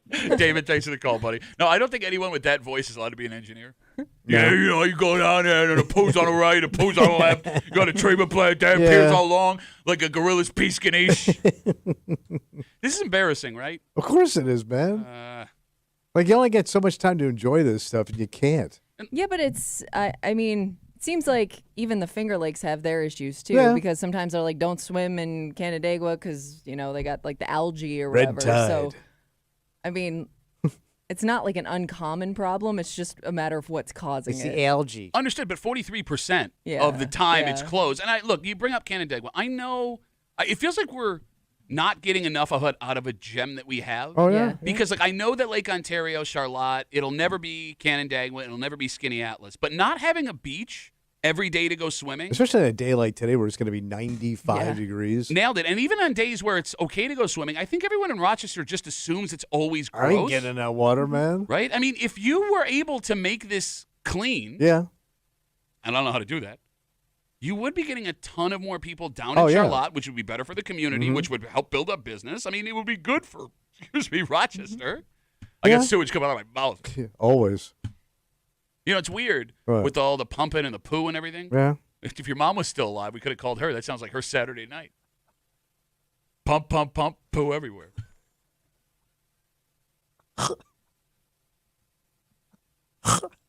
(252) WCMF 252-9263. Charlotte, Ontario Beach, excuse me, named the second most polluted beach in New York. It's because of all the poo, the sewage, the runoff, all this stuff. All right, maybe Mike can figure it out. He's on CMF. Hey, Mikey, how are you, buddy?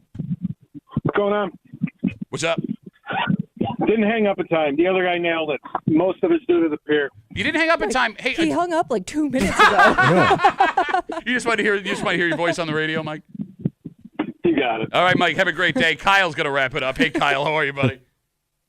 Good. They Tommy made a point regarding like farmers and fertilizer. All right, let me time out real And then quick. Let me time out real quick. I like this call because he sounds like a nerd. Okay. But farmers and fertilizer? Yeah. Go ahead, Kyle. I'm sorry. So, but it's actually a common misconception that actually homeowners over fertilize their own yards, and that's where a lot of the NPK kind of runoff comes and contributes to any kind of buildup like that. Okay, good checkbox too, because he used a term we don't understand. All right, Kyle, let me ask you this question, smart guy, Mister. I got nerdy voice and I say words people don't understand. What do you do for a living? How do you know this, Kyle?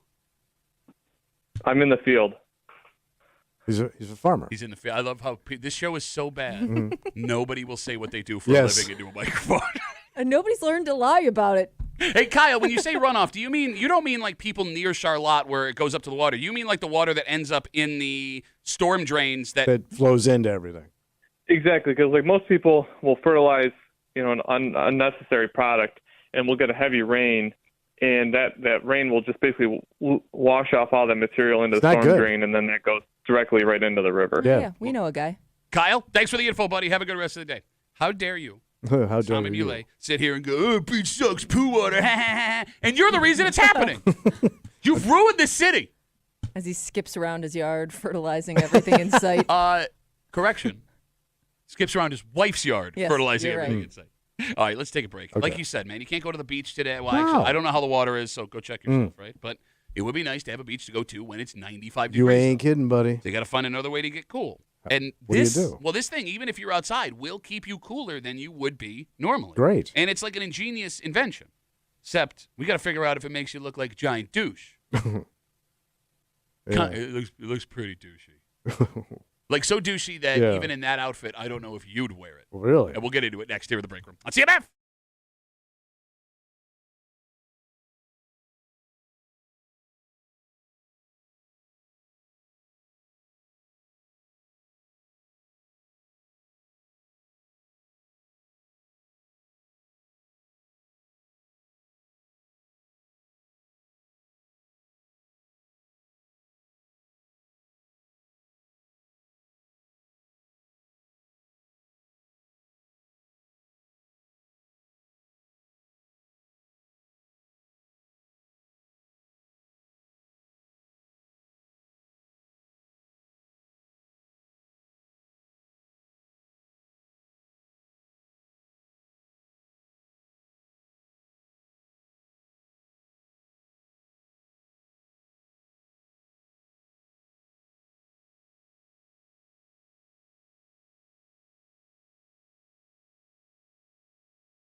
It's just hot now.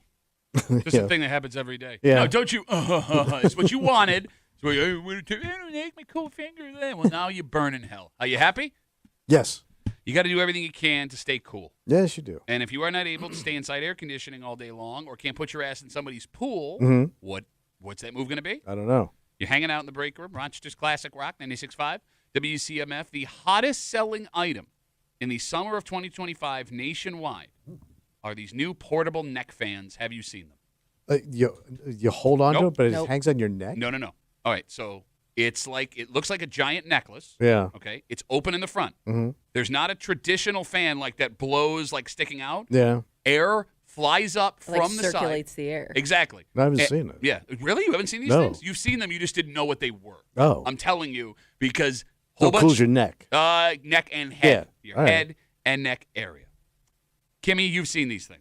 I have not in person, but my husband was describing one of these to me because he said somebody that he knows had one on, and he was like, that looks ridiculous. But then they put it on. They let him try it, and he's like, this is the best thing I've ever felt in my life. Because your husband. I'm sure of that. Your husband is a big old hot boy. He's a big old sweaty guy. Okay. Hot boy. So today it could be a heat index of 100. A lot of hot boys out there. Depending on where you are. There are people as we speak that are on their way to Bill's training camp. at Oh, St. John God, Fisher. that's Gonna be right. baking there. All right. Does the portable neck fan make you look like a douche? Of course it does. You don't even know what it looks like. But it sounds ridiculous because it's like this big tube around your neck. It is. It is I mean, you have to accept that it looks a little funny, but I think you're going to appreciate it in the long run. So you're saying you do look like a douche, but it's okay. To be honest, I don't know if I would really know what it was unless somebody explained it to me. I would think it's medical. Like now I would notice it more. Like a brace or something.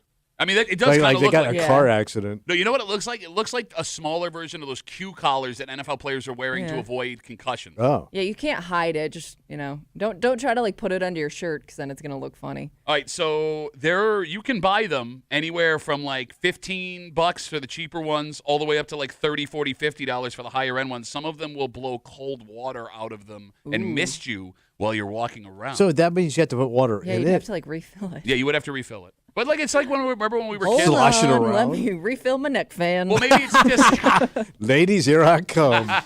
but maybe it's just a tiny bit of water. I don't know. Like Kimmy, you remember when we were kids? They sold like those spray bottles that had the fan yeah, on I the had end the of fan. them, They had Yeah. the fan attachment. and I had no problem walking around. Those with were that. amazing. Right? What I have happened those to at like soccer games and stuff. Yeah, do kids still use those? I haven't seen. One of those. So I noticed this when I was in the South for a wedding a couple weekends ago. Okay.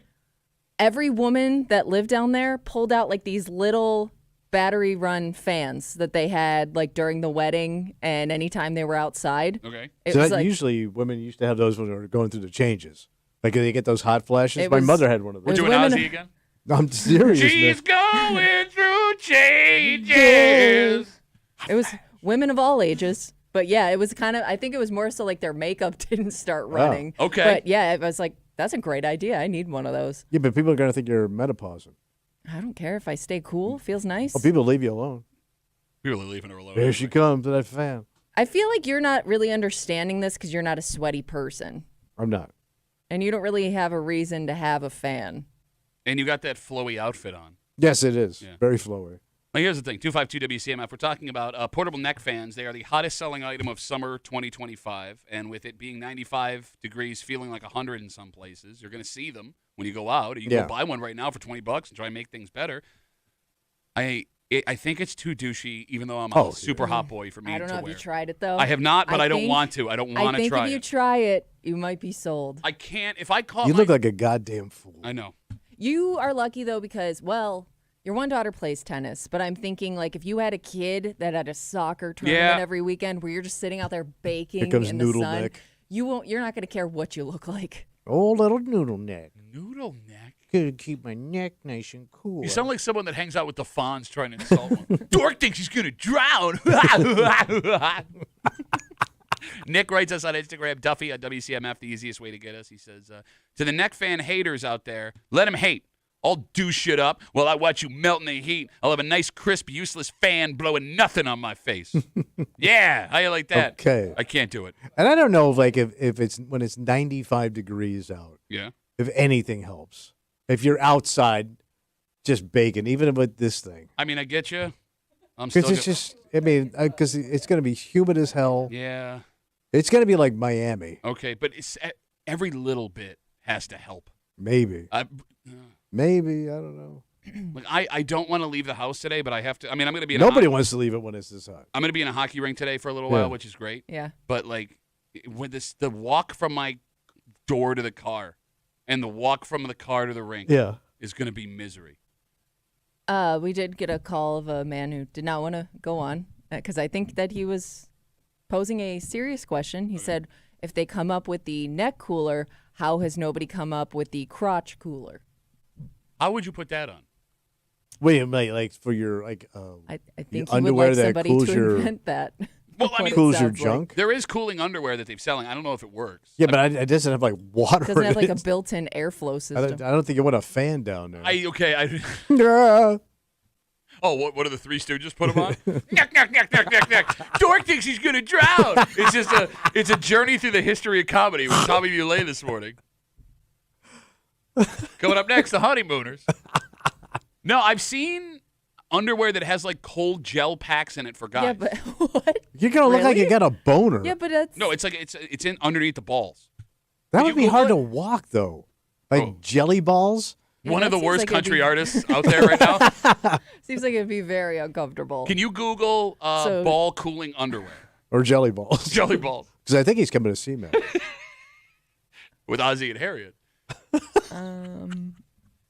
Yeah, but it seems like it's just the material that's supposed to like be breathable. I'm not seeing actual gel packs. I've seen these things before because I remember it was a. Oh wait, here's one. It was a direct ad to me, and I thought about. So it's like a cup. Yeah. It's called Paradise. I get it. Like your balls. Ball hammock pouch cooling underwear. So the one that I saw, like it doesn't go to like where your tip will be. It like rests like from the taint to like where the balls would end. So it's kind of on the thighs. It looks. like. That's not the one I saw. Well, or that's just where they're What if showing. it affects your badge? Well, it doesn't, bro. Because the thinnest I thought skin you're on your supposed to body keep is it your, cool is down your there, aren't sack. Okay. So that could affect your. But doesn't being too hot Waterino. also affect it? Bro, I got snips. It doesn't bother me. All right. Cool me up. I mean, mine are dead. Yeah. You wanna? I'm cooling dust. Look, let's get one pair of cold underwear and we'll share them and see how it goes. Oh, there's another one called Snowballs cooling underwear for men. That might be the way to go. Snowball. It's $60 a pair. A pair of underwear? Holy crap! Or you're gonna stain out? Well, like think about it, man. Like, let's say you're gonna take a trip to Disney with the family. Yeah. Right. Or like anywhere hot, you're gonna be walking walk around all day. Bro, that's worth. That would be worth it. I would pay $60 a day. Like if they had a rental service. Yeah. Well, I don't think I want to rent. Well, no, not that I would rent them, but I'm saying it's like this costs $60 a day. You could use it and throw it away. Yeah, I'm going to use that. All right. Brandon writes us on Instagram, Duffy on WCMF, the easiest way to get us. He says, I work in landscaping. I just got one that clips to your belt and blows up my short and my shirt. He's talking about a fan, I'm assuming. Yeah. Who blows up his shirt? And he says down his shorts and up his shirt. Wait. Wait. Where is it? It's around his neck? No, he clips on his shorts, he said. Oh, but then it goes up the I know. leg? How would it get in your shorts? I don't know what you want from me. I don't know. It's hard to picture. I'm trying to picture how it goes up the short and Or to the down the shirt. shorts. Unless it's got like in. I don't know. I would ask Brandon to send a picture, but No, I know I it don't will want- include his penis, and I don't want to see Brandon's penis. Yeah. Not again. All right, let's take a break. All right. This is really bad. What like happened? really, really bad. And here's the thing: it's super fixable. Okay. Everybody listening that is affected by this, which is like a lot of people in our area, Yeah. could just do one thing. Would take a little bit of work, and everything would be better. But no one's going to do it because guys your age seem to think once you hit a certain point, you know everything you need to know. I know enough. No, you don't, actually. According to this study, you do not even know close to enough about like one of the most basic things we should know. Really? We'll get into it next. Yeah, is that surprising to you? No, I got it. I Go, don't. let go, northeast, Ozzy, Harriet, yuck, yuck, yuck, yuck. Dork thinks she's going to drown. Next here in the break room. Let's see him.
This is bad.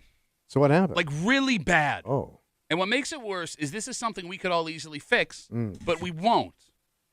Tommy, there seems to be this belief, and the man who sits across from me is proof, that for people of a certain age, once you get to, whatever age it is, no matter how little you know enough. Well, you're not going to learn anymore. Well, no, but you can. No, I'm full. No, you're not, because if you didn't learn the stuff you needed to know in the first place, well, then how do you know that you know enough? I get through. Oh, I didn't think about it. He's getting through. You're hanging out in the break room, Rochester's Classic Rock 96.5. WCMF coming up just after 9:30. It's Thursday. You know what that means? Oh, buddy boy. We'll bitch it out, baby. Bitch Voice Theater. And our good buddy from 95.7 The Fan, the Sports Bar, 3 to 6 every weekday. Mike Danger, live from Bill's Camp. We'll catch up with him and everything going on that happened yesterday. He's starting today. That's just after 9:30 here in the break room on CMF. We don't know how to read. Oh, like we're really low? Legit. I've been like that since day one. Yeah. That's why I brought this up. Well, apparently. So, okay, let's not get butt hurt. I'm just sharing information with you. Oh, Tommy's stupid. No, Here it's we not what go. I'm saying. I know you're not stupid, not for reading everything else. A recent study showed that over 130 million Americans, that is half the population, between ages 16 and 74, have low literacy skills. Oh, so I'm cool. In this study, I'm in the bottom 170 million. they define... No, you're in the bottom 130 million. You can't do I wasn't math bad, either. yeah. In this study, they define low literacy skills low? as reading below a 6th grade level. Yeah, I don't want to know what level I'm actually at. So to be clear, half of the adults in America currently read below a 6th grade level. So have we always been like that, or is this recently we're just doomed? That information, I don't know. Okay. Is this surprising to you? No. It's not. Well, I just figured, a lot of people just don't do good at school. Or I get that a lot of people, but for half of America to not be reading at higher than a 6th grade level, Kimmy, that is a little bit shocking. I would say it's shocking, but as somebody who browses the neighborhood apps and things like that on a weekly basis for where they whining, I can confidently say that's probably true. Okay. Well, here's the ass kicker. Because Kimmy and I sit here and we sound arrogant, like, how the hell? Unless you're someone who has had reading issues your whole life, which you have had, right? You may not even realize your reading comprehension is that low. Yeah, you might think this is how you read. Yes, if you listen to this show, you are one of these people. Oh, I don't think most people are aware enough. But that's what I mean. Like, Kimmy, can we be sure that you and I are reading above a 6th grade level? Because ever since I've seen this, I've been questioning myself. It's not. I don't enjoy reading, so I'm not somebody that sits down to read a novel all that often. So to your point, I don't know if I tested right now where I'd fall. All right, the phone number is 252-WCMF, 252-9263. First of all, with half of American adults reading below a 6th grade level in this country right now, let's say the state or the federal government offered a free online test to see where your level was. Oh. Would people be curious enough where they stand to take that test? Only arrogant people. Because if you know you low, you don't want to know. I don't want to know how low I am. So you wouldn't take the test? No. Kimmy, would I you? already know I suck. I don't want to see, you're a 3-year-old.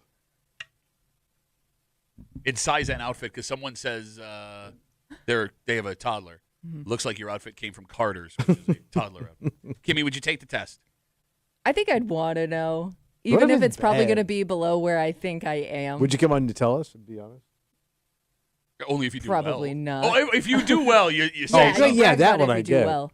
I wonder, too, if this is something that decreases over time. Because I'm sure that there are points in your life where you're forced to read, you're forced to study and do all those things. And then I wonder if it decreases after you stop doing that regularly. When you're out of school. Well, yeah, I mean, look. Because then you just got a job and you just do the skill of that job. Okay, but, you're still reading on a regular basis. Well, I mean, you're scrolling through. But not maybe to the extent that you were. You're not sitting down reading the newspaper. Understood. Like you said, people just hit those headlines, skim, and move on, not really reading. All right, let me ask this question. Go ahead. The phone number is 252-WCMF, 252-9263. Let's say, Tommy, you find out that you're one of the half of Americans that have a low literacy skill. Yeah. The federal government decides this is such a problem We are going to offer free classes. Wow. To make it better online. You can just do it in the comfort of your own home. Are you taking those classes? No. Why not? Because I've tried other things and it doesn't work. Okay, but how do you know this wouldn't? Because it's just going to be some half-assed government thing. Okay, let's say they team up with like a reputable name Right, that Harvard. you do trust. Okay, fine. Harvard School of Reading. The Howland Halls of Harvard Reading School. I graduated from the Harvard School of Reading. Would you take a Harvard free class? Man, Why? I don't want to do homework either. I mean, there's a reason I'm like this. I don't want to read. Just give me the gist. I think a lot of they people have gist do. cars. You're looking for gist? Yeah. I got a. Give me the gist. You're not gonna believe this. What do you got? I got a new business. What's it called? Well, no, it's in the. Oh you yeah. ever done this Where is it? No, it's done. No, where is it? The punchline was going to be, I spelled gist wrong, never mind. Kimmy, you were saying, I'm sorry. What am I getting? But I also think people will blame it on other things. Like to Tommy's point, I don't feel like how do I say this? You're looking for an excuse. Yeah, like it's not that I'm not reading because Lazy. I can't read. I just don't have the attention span to read. Most you of us know? are just lazy. I think the reasoning for not reading isn't going to be because I can't. It's because there are other issues with it. No, but here's the thing. I don't think that's an inappropriate excuse. And like, I love how you're a guy who can't read, who's going, pull yourself up by your reading bootstraps and just learn how to do it. Like I get bored reading, or I just, I'd rather do other things, so I don't read. Look, there is a generation like you, where you went through school and they did not know what learning disabilities were, right? They had no idea what ADHD or whatever. Dunce. All of that stuff. Yeah, you were just a dumb person. Dyslexia. So, like, those people, of course, if you have trouble reading and that's the reason why, there's that. You also have folks that went to different schools that for whatever reason, it just wasn't something that they focused on hard. I do think that you are the product of your environment. Yeah. And yes, there are people that just didn't care, but I don't think you should be ashamed if your reading level is below a 6th grade level. I mean, it's not good that this many of us have it. But you shouldn't shame people. I'm not. Are we shaming? No. Like if somebody stumbles over a word or how to pronounce something, we wouldn't point it out about Never. Not on this show. Huh. Well, we would never promote that style. You mean like when you're reading? No, when you're speaking. Because reading and I'll speaking are tied together. Reading is speaking. It's the same thing, Put man. that on a T-shirt, sell it at the rock shop, and then tell Tommy what it says because he can't To read your it. point, sometimes we read things out loud. We're reading information. He has never read anything. I have read commercials where you have murdered me unmercifully when I was doing those Dunkin' ads and those visions. Oh no, my butt! Oh, I don't like it. It makes me Well, uncomfortable. just like I point out, he's a word bully. Only a word bully. Word bully and bitch. I don't even know if I can read. But I love how you're like, we shouldn't shame people, which is our MO. Okay, no, It's a shaming show. I got no problem shaming people for almost everything else. I'm all about shame, man. But no, I do sincerely believe that if you have problems reading, I'm not gonna look at you and be like, you're the reason why you can't read. Okay. Yeah, you wouldn't make fun of their education, where they grew up. Yeah, you're Who cool. decided? You're super cool. You man. do the same thing I do, man. Not to the extent you do. Are you hearing this right now? Are you hearing this right now? Really? You don't jump in on dumb Florida boy who couldn't graduate high school, lives in his wife's house. Never said Never. I didn't. Yeah, okay. But I'm not the one sitting here like, guys, you shouldn't make fun of people. Knock it off. That's not what there I are said. reasons, guys. That's not what I said. You guys are the worst. I'm gonna joke. Good. I'm joking on words you can't I pronounce. know your mom's not here. 252. Always nails the mom joke. Did he nail that? 252 WCMF. A new study, national study, shows that over 130 million Americans, that's half of adults between 16 and 74, do not read above a 6th grade level, and that's a serious problem. One, because reading is like everything. Yeah. You're gonna get information, you got to know how to read, right? Oh, yeah. Comprehension. Two, the bigger problem: guys Tommy's age who may be struggling with stuff like this, which again is not your fault, won't go. Even if they offered something to make I'm it better. cashing out soon. Do you think, though, a lot of people realize this if they have kids and they have to help their kid read something, or you're reading to your kid? Because, I know my dad always hated... My parents were pretty good at reading to us when we were little kids. He hated certain books, and Harry Potter, hated it. And I think it's just... Because there were certain things in there that he couldn't pronounce because it was about magic and crap. He didn't know how to say their names. Oh, is that anti-Shaman Kimmy coming back over here again? No. I would never. I'm just Little saying. girls everywhere. I think a lot of parents might come to that realization when they're helping their kids with their homework. No, you nailed it. Look, you're 100% right. And Tommy, you never had kids. No. Right? And I know I'm not the only parent. When my kids hit middle school, Yeah. where helping them with their homework was done. I'm sure. Like, it makes you feel so stupid not being able to wrap your head around the concepts they want your 11 to 13-year-old kid to learn. And here's the thing. 6th grade is the beginning of middle school. Yeah. Like, that's where I had to tap out at helping with math, with science. Yeah. I don't have an over 6th grade education with math and science. Well, because you're not doing it anymore, too. Well, I was never good at it in the first place. And that was actually my fault. But, okay, maybe I can read, but I can't do math above a 6th grade level. Straight up legit. I can't do math above, there were 4th grade questions where I sat there like, oh, God, no. You know the most bizarre part of this whole discussion? What's that? So 89% of Americans over 25 right now. Wow, almost half. Kimmy, 85. Yeah. Damn it, now you got me doing it. 89% of Americans over 25 right now have a high school diploma. Okay. But we can't read. Yes, half of us can't But you read. can't even read the diploma. But I graduated from. Turns out it's a certificate for a free ice cream sandwich. No, but what I'm getting at is 90% of us have a high school diploma. Half of us can't read above a 6th grade level. I don't do math well, but something there doesn't that's add what I mean. up. Maybe some of that stuff, if you don't do it for long enough, you lose some of those skills. Okay. I mean, there's or you're just people are getting by in high school, figuring out other ways to pass tests. You kind of cut corners and do things just to get by.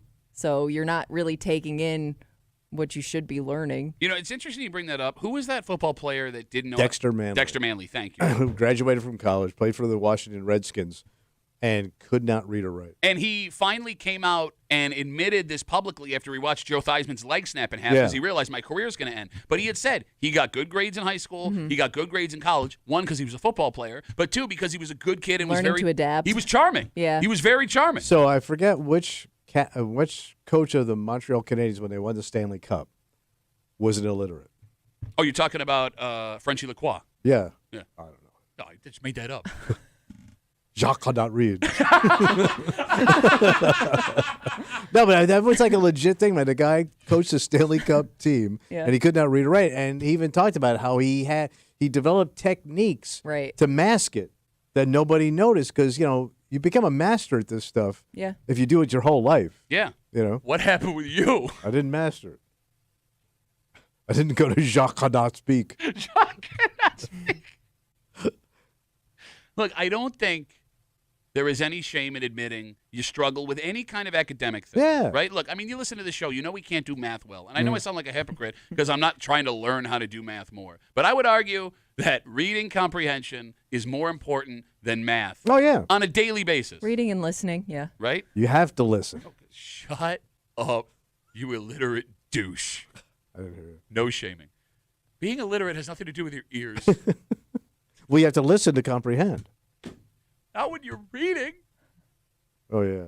Wasn't there like a listening comprehension portion of some of those regions? Yeah, the they'd like language read regions. you a story or an essay, and you'd have to write an essay about an essay, essentially. No, you're right. You're right.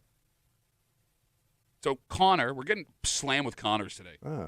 I'm not kidding. How many Connors are all right? I think we have 10 Connors in our Instagram messages Wow. today, separate Connors. Connor, number 10, Mhm. writes us, Duffy on WCMF, the easiest way to get at us. He writes, doesn't help that many districts lower standards to increase graduation rates. When I moved from the city to Hilton, my brother and I had to take before-school classes to catch up. All Wait, right. you had to take school before school? Man, that's tough. But the counterpoint to that is, Connor, right? Yeah. Like, if you're not lowering the standards to keep kids in school, those kids drop out of school. You put them at risk Then you lose them. of other things. And, yeah, I mean, you're right. You're not getting – there are different educations for different districts depending on how much money Yeah. there is for them. You're right. You're not getting the full education with the lower standard, but you're getting something better than what you would have got. Okay. It's like those days you don't want to work out. Something's better than nothing. There you go, buddy. And that's probably not what you want for the American education system. But what's better? All right, let's take a break. All right. Our good buddy, Mike Danger from 95.7 The Fan, the sports bar, 3 to 6 every weekday, is live out of Bill's training camp this morning. Okay. Yeah, dude is probably hot as a bitch right now. Especially if he's in one of his new Euro outfits. Black turtleneck. We're gonna talk pointy shoes. We're gonna talk to Danger about what's going on at camp. They talked to linebacker Terrell Bernard yesterday. Did you see the hat he was wearing, Kimmy? That Terrell Bernard was wearing? Yes. I did not see. It had 3 words on it. Okay. And I want to know if this is a him thing or this is a team thing, because you're not a big rah-rah saying kind of guy. No. We'll get into that. And it's Thursday. You know what that means? Oh, we're gonna bitch it out, buddy. Yeah. Did you not read what this outfit was before it showed up in the mail? If you have not, I implore you to log on, the Odyssey app, WCMF.com, YouTube or Twitch, the Break Room WCMF on YouTube or Twitch. Tommy's got his Thursday outfit. And he's feeling buddy. fancy. Nailing it. We do it next here at the Break Room on CMF.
I got a bone to pick.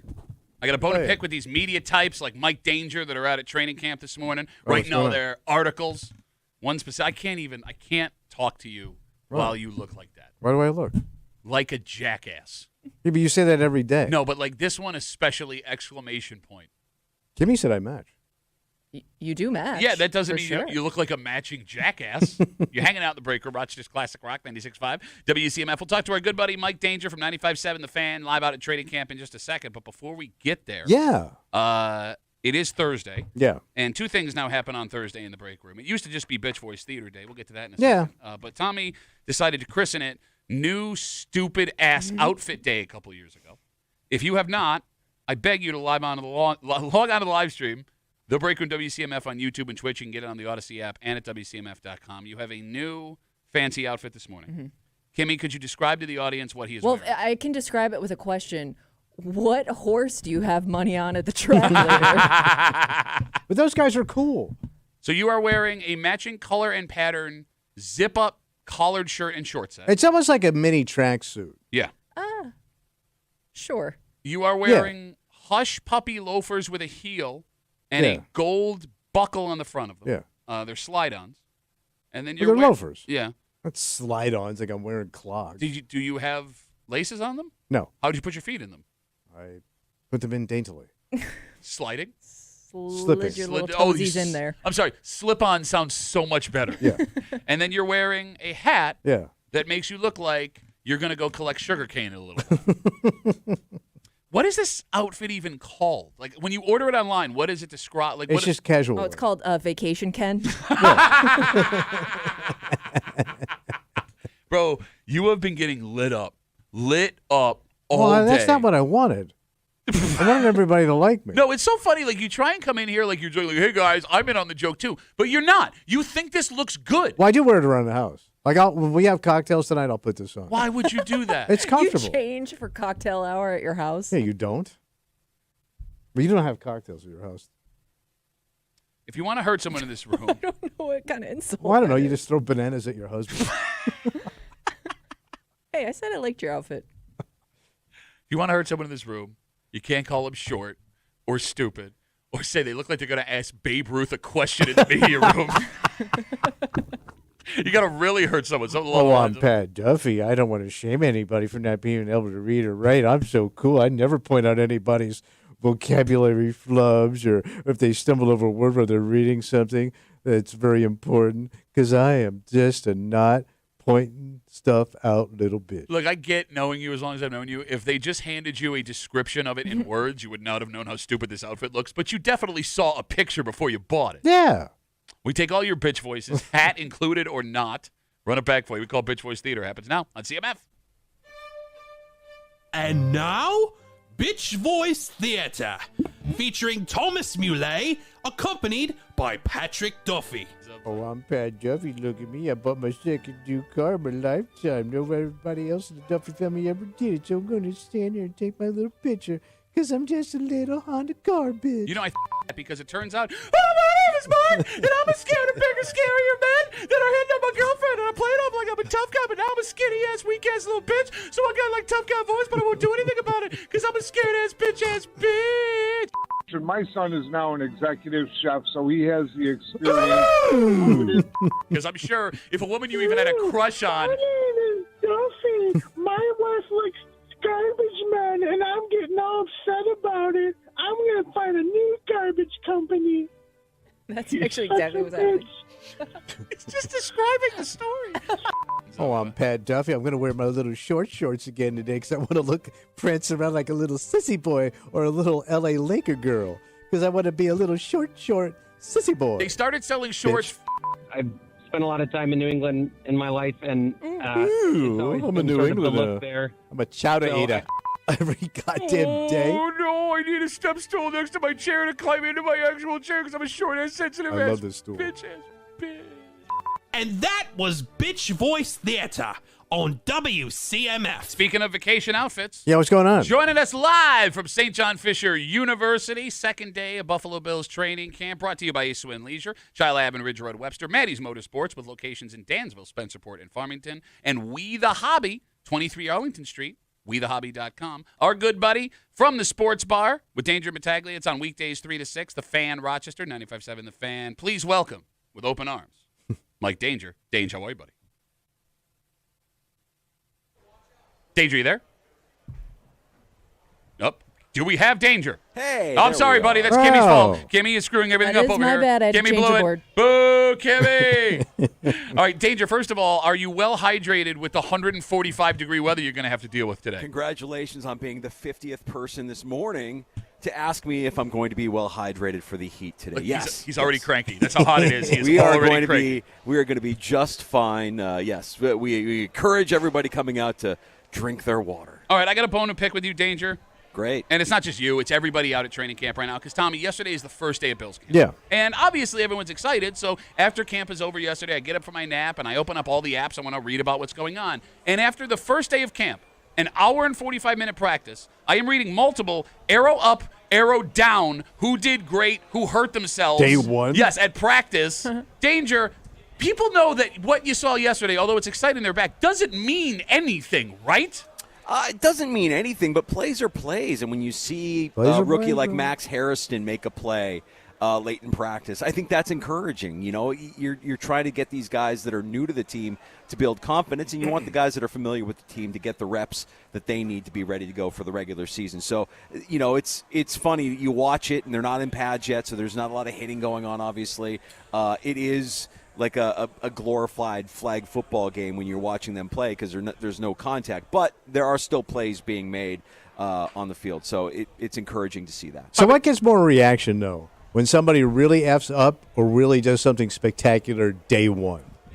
What do you think gets more reaction? I think the spectacular always gets the most reaction. I mean, if Josh Allen's throwing a touchdown pass or he's going deep and completing a ball, you'll hear the oohs and the ahs from the crowd and the roars and the cheers. I mean, that always seems to get more attention than a pass breakup. And by the way, in day one, defense always has kind of like the jump on the offense. So if you were here at yesterday's practice and you saw some plays being made by the defense and you're worried that the Bills' offense might not look as sharp as we saw last season, it is day one of practice. They will catch up to each other, and everything is going to be fine. Look, agree with that, but it's all about context, Danger. Look, I am not trying to poo-poo what you are putting out to the masses, right? Like, you guys have much better insight than just arrow up, arrow down. But, like, you bring up Harrison, the rookie first-round pick in the corner, right? He has a nice pass breakup yesterday. When you put it into context, he broke up a pass from Mitchell Trubisky to a wide receiver who is not going to make this team. So it doesn't really mean anything. I would hope, Danger, he's breaking up Mitchell Trubisky to a wide receiver who's not going to make this team. Like Tre'Davious White, I think the most surprising thing yesterday, Tre'Davious White was the starting corner beside Christian Benford on the first-team defense. He was also the first guy to run over to Harrison after he made that play at the end of practice, congratulate him and give him some love. So I think that's what I like to see. Yeah, the boys being nice to each other. Trey None White, of this though, filth. you just have this energy around the guy. I mean, it's back. If you missed it last season, it's definitely back this season. You can feel it when he's on the field. He's vocal. He's energetic. And he's also out there making plays as well. He's fighting for a job as well, right? Like all these guys are fighting for their position. We all are, bro. Fighting for a roster spot. Aren't we all, Tommy? It's tough out here. Yeah. Careful, he's cranky. It's hot. I'm fine. I should give you my hat, bro. Yeah. Oh, yeah, because there's I'll drop it off on the way home. No, because there's a giant a-hole competition at camp this morning, and he would definitely win. Actually, with some of the guys out there, he still wouldn't win with that hat. Mike Danger from the Sports Bar, 95.7 The Fan, hanging out with us. You can catch him 3 to 6 every weekday. All right, you guys talked to Terrell Bernard, Bills linebacker, yesterday. Yes. Great interview. I have a question because I watched some of the live stream you guys do. By the way, if they want to catch your live stream so they can see the players you're interviewing, where can they find that this afternoon? Yeah, we live stream every afternoon from 3 to 6 on YouTube and Twitch. Follow us at The Fan Rochester. Okay, so that being said, Terrell Bernard sitting down with you guys. First of all, Tommy, his voice did not match what I thought. Okay, so it's a little high or a little higher. I've heard him talk before, but I've never heard him have a conversation before. And it was like, well, you know, everything's going okay. Didn't match the big dude. Yeah, right. I mean, like he was a little squeaky. Danger? No, a little squeaky. He doesn't have a lot of bass in the voice. Okay. That being said, he was wearing a hat, a baseball hat. What did it say? The baseball hat, and it was made by New Era, so it looks like an official hat. Yeah. The hat said, "Take it away." Take it away. Danger? Yes. Do we know what the hat means? Yes. It's all about takeaways. It's all about turnovers. It's all about being opportunistic on the defensive side of the ball and trying to get the ball back for that offense. And it's a goal every season for this defense to lead the league in takeaways. So I think they understand and recognize that the more they're able to do that in the course of the game, the more chances they have to put the ball in Josh Allen's hands. And they're going to win more games that way. So take it away, I think, has become a mantra of the defense, and that's why he's wearing the hat. I wouldn't be surprised if we saw more defenders wearing that hat through the course of training camp. Can I buy that hat? No, you should say go away. Why would I wear a hat that says go away? Because we want you to go away. Yeah, wouldn't all of you be wearing a hat that I'm looking at that says go away? No, I like my hat better. And I'm a hat guy. I'm the only one that has a fancy hat right now. Well, here, the reason I bring that up, Danger, to take it away, Tommy, if there is one person on the planet that hates inspirational sayings the most, Yes. it is Tommy Muley. So you got Bills players walking around, Tommy, where take it away on their caps. That makes them cool, right? No, it makes him lame. It makes them. Oh, you got to tell Terrell Bernard To his face. squeaky You're face. gonna have to hold me up. Why don't you put on your really cool hat and tell him that his hat sucks? I'll march up in these shoes and tell him what for, buddy. I gotta say, I do miss Danger. Like now, everything. If we're gonna talk like laundry has been a big thing the last couple of weeks with the uniforms and the helmets and all this red stuff helmet. coming out. I mean, Danger, Nike owns everything now with the NFL, so everyone looks the same. But there was a time. There was a Nike time. Thank you. Well, pre-Nike, Oh, back in the pre-Nike. days of like Fredonia and early. Oh, you're going way back. Yeah, training camp in Rochester, where like the Bills would make like individual inspirational T-shirts for like each team. It was like Special Forces with a jet and a Bills logo for the special teams. But- I want to go back to that, Danger. Yeah, I mean, if you walk around training camp and you see some of what they got, and by the way, Sean McDermott yesterday made it known that he's not a big fan of slogans and catchphrases, which is the biggest lie Seriously, he has wasn't ever all told. last year it was everybody eats, right? That was the biggest lie he has ever told. I don't even think he realized. Do you think he was defending his dirt while saying he doesn't like sayings? Right. say, Right. Well, I was going to say you could see the 111th banners as you're walking in and out of the area or the locker room for the team as they're coming on and off the field. So yeah, there are plenty of slogans around here.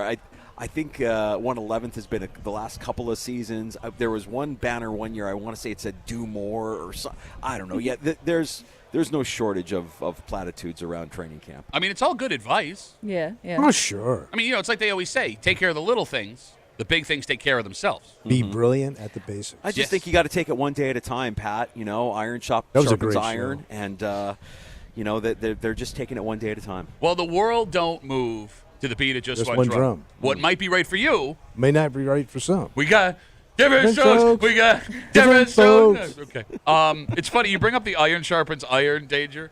Yeah. I must have heard 5 different players talking into cameras after practice yesterday say iron sharpens iron, including Josh Allen. Sure. And by the way, Josh Allen was funny in his press conference yesterday after practice. And maybe this is because Hard Knocks is here and they're filming everything. Like I said, it wasn't a great day yesterday for the offense. Josh Allen had a couple of balls that he just kind of threw away as he was scrambling, and he made it known, like, hey, it was a good practice today. You know, I didn't put the ball in harm's way. You know, those incompletions were kind of like, basically saying I did that on purpose. Those incompletions were, I'm not turning the ball over at all, so it was a good day of practice. Okay, well, he's got to explain. His job is hard to understand, Danger. Sure. He's doing his 111th.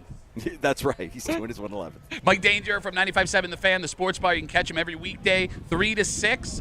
Danger, who are you guys talking to this afternoon? We are talking to Buffalo Bills running back Ty Johnson this afternoon. I love in the him. sports bar. We do too. Good third down specialist, somebody who's really built a chemistry with Josh Allen during his time here in Buffalo, and he'll be around for the next 2 years. Just got extended in the offseason. So looking forward to our conversation with Bills running back Ty Johnson just after 3 o'clock this afternoon in the sports bar. My favorite thing about Ty Johnson, Tom, What's that? He looks like he is going to a punk show at the Bug Jar every time you see him. Oh, really? He's got like the septum piercing. His hair is a bunch of different colors. Like there's metal all over. So he's kind of like his a face. hipster. Well, you think everyone's I know. a hipster. I know.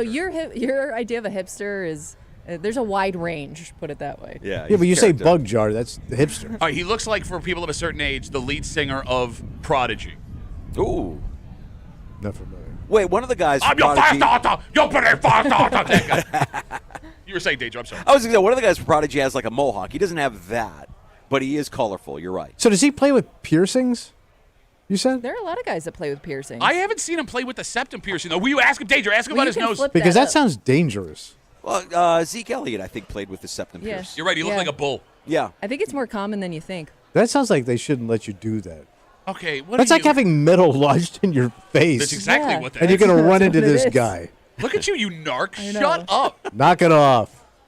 Danger, always a Sleep in pleasure. a tackle box. Have fun today. Make sure you stay hydrated, buddy. I will. I'll drink lots of water, and I'll think of you guys as I'm doing it. Always a pleasure. All right. There goes Cranky, Hot, Mike Danger, 95.7 The Fan, the Sports Bar, 3 to 6 every weekday. We come back, we wrap it up, tell you what we're doing tomorrow next on CMF.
That's going to be Rabbaroo. The old Thursday Rabbaroo. For a Thursday break room CMF that makes tomorrow a Friday. You know what Yeah, that we going to get some creepy. That's right. We got a creep cap coming at you just after 7 o'clock. Also tomorrow, we told you that story about that off-duty police officer west of us who's accused of pulling a gun out of his golf bag during a discussion on a golf course. Mm-hmm. There's another story involving a police officer east of us. In fact, a chief of police east of us. And he has been suspended from his job. He's the top guy. He is the top guy. And it's actually a major city in New York east of us. But here's the thing. He has been suspended from his job despite the fact that he did nothing wrong. In fact, he did nothing at all. So it was like something political or something? No. So there is an incident that happened. Yeah. And someone connected to him is accused of doing something. But when I say connected, I mean he's not married to them. It is not a family member of his. Oh, is that somebody on the force? No, it's not someone under him either. And but why is he in trouble? Well, here's the thing. I guess sometimes in life, the woman attached to you can change things about your relationships with friends, the job that you have, and that seems to have happened here. Oh. And we'll get to the story. It is quite interesting, Thomas. Tomorrow, plus a whole bunch more here in the break room on CMF. For Kimmy, who is just dropping the ball everywhere the last year. Yeah, no, what's wrong? Are you reading something on I'm your very phone? distracted. Why? Don't blame my outfit. See? It's not so fun when she starts deflecting blame, is it? For Tommy Muley, who looks like he's that girl who ate the gumdrop at Willy Wonka's chocolate factory. My name's Patrick. Somebody just left me a voicemail, called me Patrick Duffy, so now that's my name in my head. We'll see you tomorrow, 6 a.m. on 96.5 WCMF.